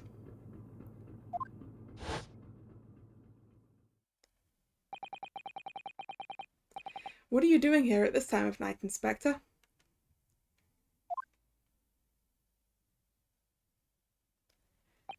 Oh, I'm sorry. I thought it was a friend of mine. He said an inspector was his friend. Ah, yes, meaning me, who was supposed to be acting as his bodyguard.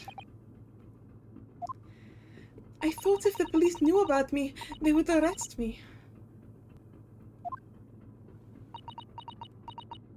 So before he could pull the bell cord, I did something that would definitely cause the police to arrest you, yes. May I stop you for a moment, please, Miss Pavlova?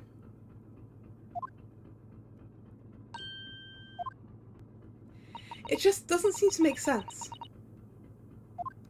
I mean, was Mr. Asogi really going to pull the bell cord? I don't know. What? What do you think, Mr. Naruhodo? Yeah, I think he was probably going to look for my assistance. In the wardrobe, next to the bell pull. Well, I'm not Kazuma, so I can't know for certain, but... he was a man of his word. If he told you he wouldn't give your secret away, then he wouldn't have done. No, he was walking over to it. He was going to pull the cord. He was going to make them send me back. Well, Mr. Naruhodo, the day's work is not yet done, it seems. There is one more deduction to make. What's another deduction? Yes, what action was the victim really about to take at that moment?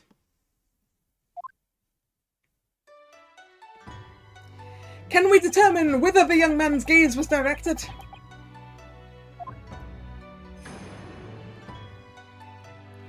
First, consider the victim's location within his cabin. That's easy, I remember every detail of that room. I mean, yes, I spent quite a lot of time in the wardrobe, but still. That cabin has been my home for this entire voyage. So, this is how the cabin looked last night when Miss Pavlova visited Kazuma-san? Yes, it's exactly how it was. Are you ready then, Mr. Naruhodo? Yes. If there's one thing I've learnt today, it's that a simple gaze can reveal all manner of truths. And not only that, in order to draw the right conclusion, you can't afford to be out even by a little bit when you're following the gaze to where it lands. So when he turned away from Miss Pavlova, what exactly was Kazuma looking at? Wardrobe! Take that!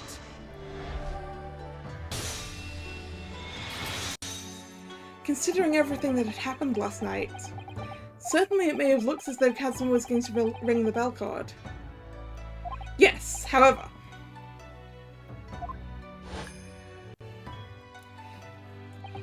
what is directly beside the bell cord? The wardrobe.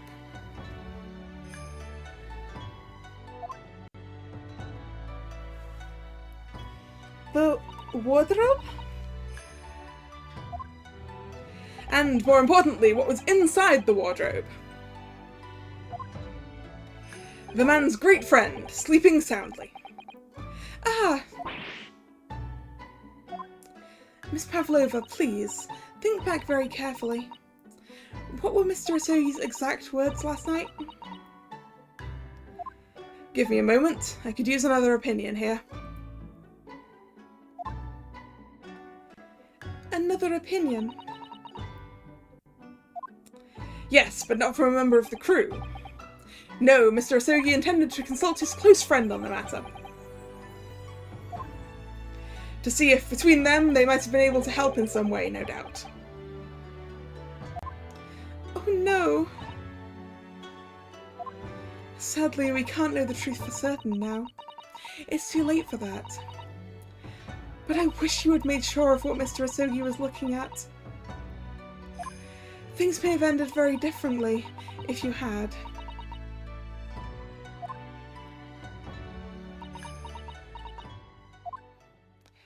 Miss Pavlova, I want to thank you for finally admitting the truth. But unfortunately, the truth is, a man lost his life because of what you did. And that will never change. I hope you'll never forget that. I'm sorry. Really, I'm so sorry. What have I done?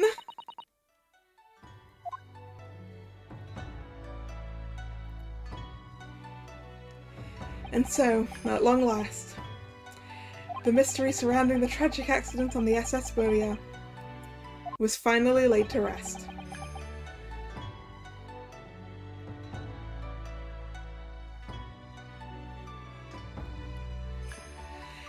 January 9th, 7:14 p.m.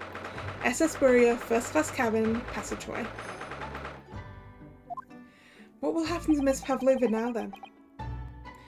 Once we reach Great Britain, she'll be handed over to the British police at Scotland Yard. What about the fact that she ran away from Russia? Won't the Russians try to repatriate her? Apparently, the English detective can speak to the immigration office and sort all that out. Mr. Shelms can do that? So she won't be going back to Russia then? No, I don't think so. Even if she wanted to return in the future, I doubt she would be able to. She ran away and now she's in exile for life. I see. I'm sorry. Seaman Stroganoff? I wanted to help our angel, no matter what. But I didn't think about you, about how you lost a good friend. I will go with Nina. I will give myself to British police. That's kind of you. In the meantime, thank you for letting me go free again. Kazuma's death feels like such a waste, but... well, do what you can for Miss Pavlova, wouldn't you? Sorry, won't you? Da.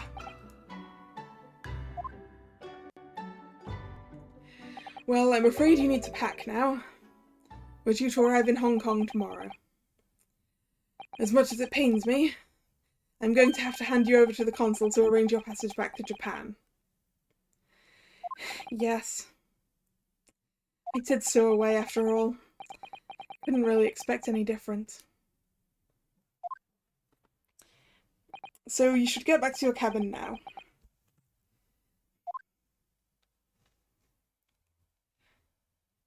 So I have to leave at Hong Kong and they get to stay on till Great Britain. Really? It looks like my study tour to Great Britain is over before it's even begun then. I think that only days ago Kazuma and I were laughing together about how we'd tear up the streets of London. That seems like a distant memory now.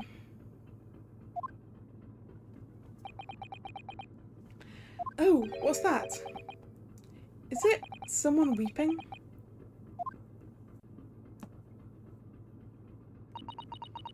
Susato-san?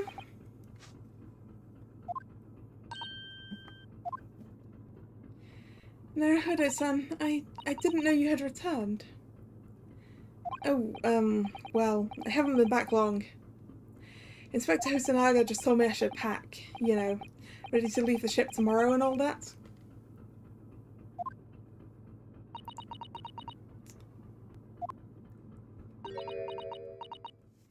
I still can't believe this has happened. I can't believe someone's life can be over just like that. Susato-san.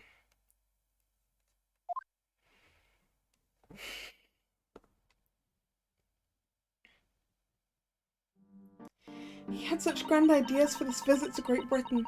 So many dreams. And now they've been cruelly taken away, just as he has. I thought I could never forgive the person responsible. But now we know the truth. That it was just an accident. Just a silly series of mishaps. It's too much, Naruhodo-san. It's just too much. Yes, I know.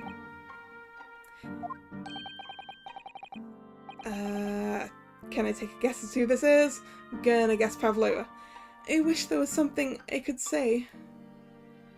Nope, wrong one. It's the Inspector. I wish there was something I could say. Inspector, my duty was to see Asogi-san safely to Great Britain, but I failed, and caused his two closest friends great pain and suffering as a result. I've let everyone down, and I will do anything to make up for my terrible blunder. Nobody blames you, Inspector. And I'm free again now, at least. Huh? Ha ha ha ha ha ha! Surprise, Mr. Naruhodo! Why do I have handcuffs on again? What is the meaning of this? Oh, a trifling matter. Simply that in my head I think I shall always picture you wearing those shackles. Without them, the balance seems all wrong. It's distracting. Sorry? So I decided to restore them, for old time's sake, shall we say. You're a stowaway, after all. Ha ha ha ha ha! He thinks this is funny?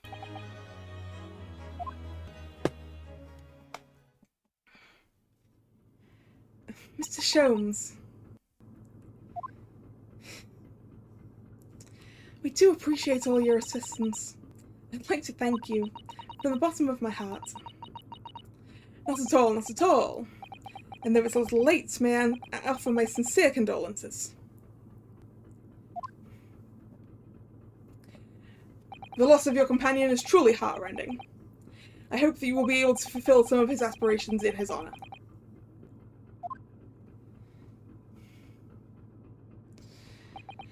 I'm afraid that won't be possible. We shall be disembarking at the next port, in Hong Kong. We have to return to Japan and make a full report on everything that's happened. Wait, what? Wait a minute. It's just me that has to go back, isn't it? I mean, I was the stowaway. Well, don't we need to take the body back, and Inspector Herzenager needs to make a full report?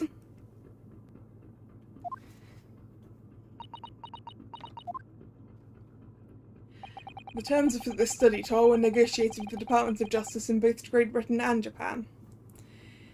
It was to be one lawyer and one assistant. Was to be?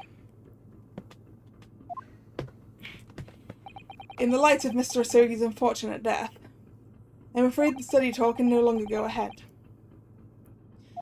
Oh no, I don't care for me, but... Poor Suzato-san. My dear fellows, the majority of problems have an extremely simple solution, you know. All you require is one lawyer and the study tour can continue, surely.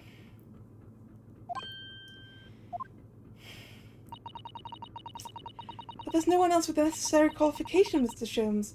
We know of no other lawyer. Actually, I defended myself. I count, right? Qualifications, you say? Any qualifications obtained in your own country will be of little value in Great Britain, I'm afraid.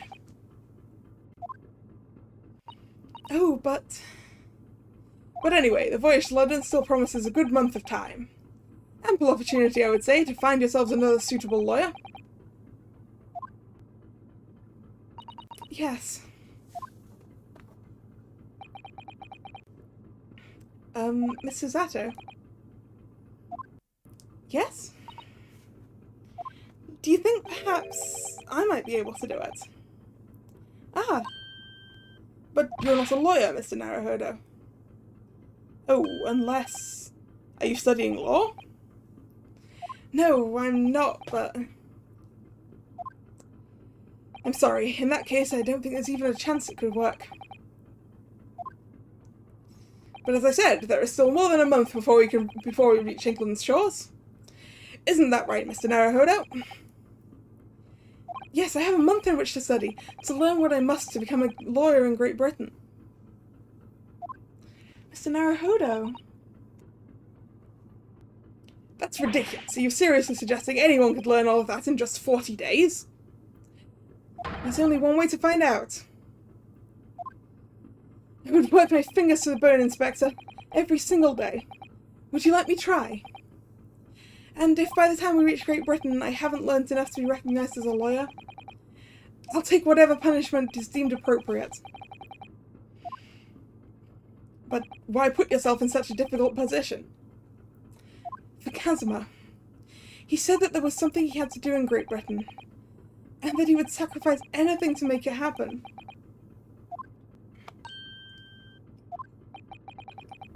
He was passionate about it. I can't let all that passion just come to nothing. And anyway, it's for my own benefit too.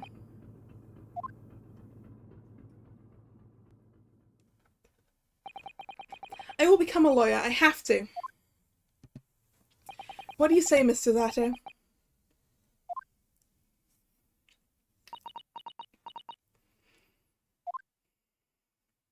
Oh, she smiled. I think it's a wonderful idea. Thank you. So, what does our bespectacled inspector friend say? Are you serious? One lawyer and one assistant. The numbers are indisputable. No, it's madness. It's fascinating, wouldn't you agree? Fascinating? Duty and rules are the dull routine of existence that we all abhor. Give us interest! Give us fascination! Speak for yourself. Besides, qualifications are no measure of a man. What matters is his character. No? And you've witnessed ample evidence of this man's exemplary character today with your own eyes. From the early hours of this morning until this very moment now. Despite contending with the passing of his close companion, and despite the accusation of guilt, this man has shown resourcefulness, intelligence, and above all, courage.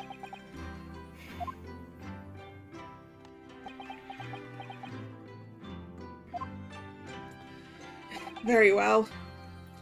I'll think of a clever way to word my report to the Department of Justice. Inspector!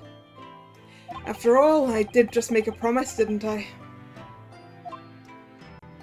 I said that I'd do anything at all to make up for my shortcomings here. Oh, thank you, Inspector! If you'll excuse me, I must pay a visit to the captain's quarters, I think. I need to discuss what to do next and how best to make my report.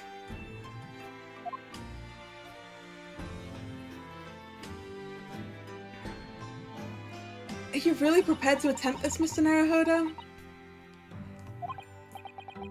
Yes, I'm going to try.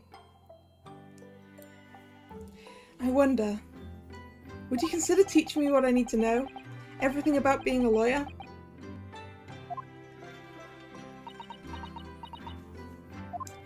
I would be delighted to help you. I am a judicial assistant after all. Thank you. And, Mr. Naruhodo, I'd like you to take charge of this.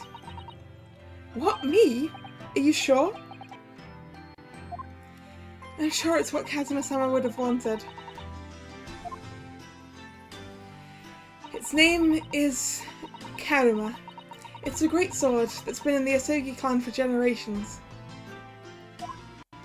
Very well, I accept. I'll treasure it always.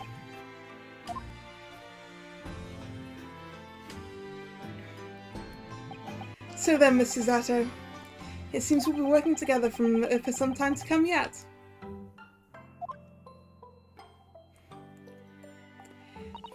It will be an honor, Mr. Naruhodo. And so for the next 40 days, I shan't grant you a single minute of freedom. We shall fill every spare moment with study. Yes, that's exactly what I need. But before we begin, I have an earnest favour to ask of you too. Goodness, what is it?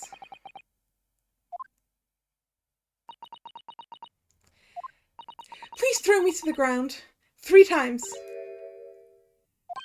What? I should never have doubted you. You were Kazuma-sama's closest friend. Of course you would never have done anything to hurt him. That should have been obvious to me from the start. But I allowed suspicion to get the better of me. And no matter how upset I was feeling, it was completely unforgivable behaviour. No, you were in shock. You just found out about me stowing away, and the cabin door was locked from the inside. No, I won't let you make excuses for me. Whatever the circumstances, I should never have thrown you, and not just once, but 5 times. Yep, 5 times. That's my count too. That number keeps creeping up, doesn't it? Please, you must. Just take hold of me and throw me. Do it. Don't even think about it. I don't want to throw a lady. No, I don't even know how. I've never thrown anyone in my life.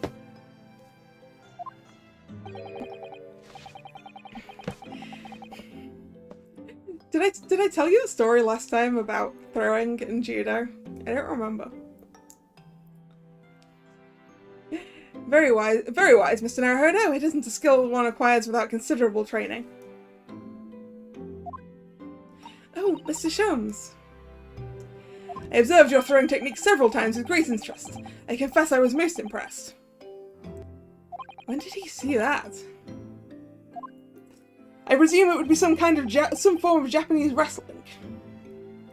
Oh, well, in a way, it's not wrestling, but my own interpretation of an ancient jiu-jitsu technique. Apparently it's called the Suzato takedown. Leaves your head swimming, I believe. How beguiling. I'm a practitioner of the combative arts myself. I'm a somewhat accomplished boxer. There he goes, dancing around again. I wonder if you'd be so kind as to instruct me on the technique of your arresting throw. Yes, I'd be honoured. Then let us not dally. Demonstrate, my dear madame. Oh, of course! I think I'm gonna have to up that counter in a second. Are you ready, Mr. Naruhodo? Yep. Sorry? Hey! Throw count. 6. As you can see, you throw from the abdomen. Oh, yes, arresting indeed. And that's what you term the Suzato takedown, is it? Actually, no. That was a Suzato squash.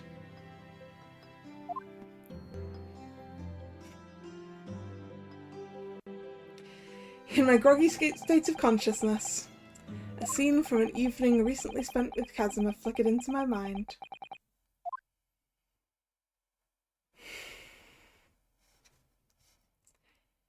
Karama?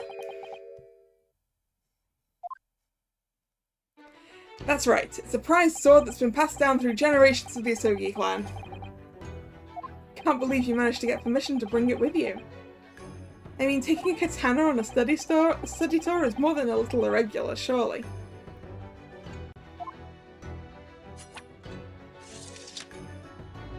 A Japanese man's sword is his soul, Ryunosuke. I can't be parted from my katana. Harama guides me. I truly believe that.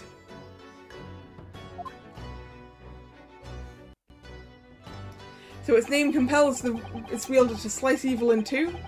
Sorry, wrong voice. So its name compels the wielder to slice evil in two?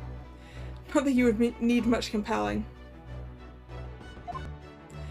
On that subject, there's something very important that I have to do in Great Britain. And I'll sacrifice anything to make it happen. I'd appreciate you seeing it through with me.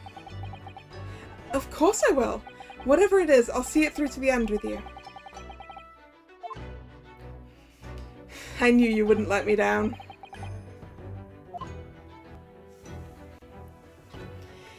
That important thing you had to do. I still don't know what it was.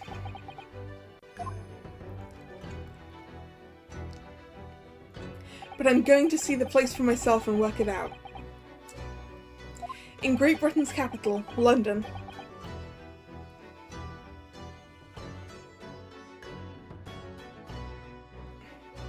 End. Yay, we finished the second case. We finished the second case. Woohoo! Go us. Save current progress, yes.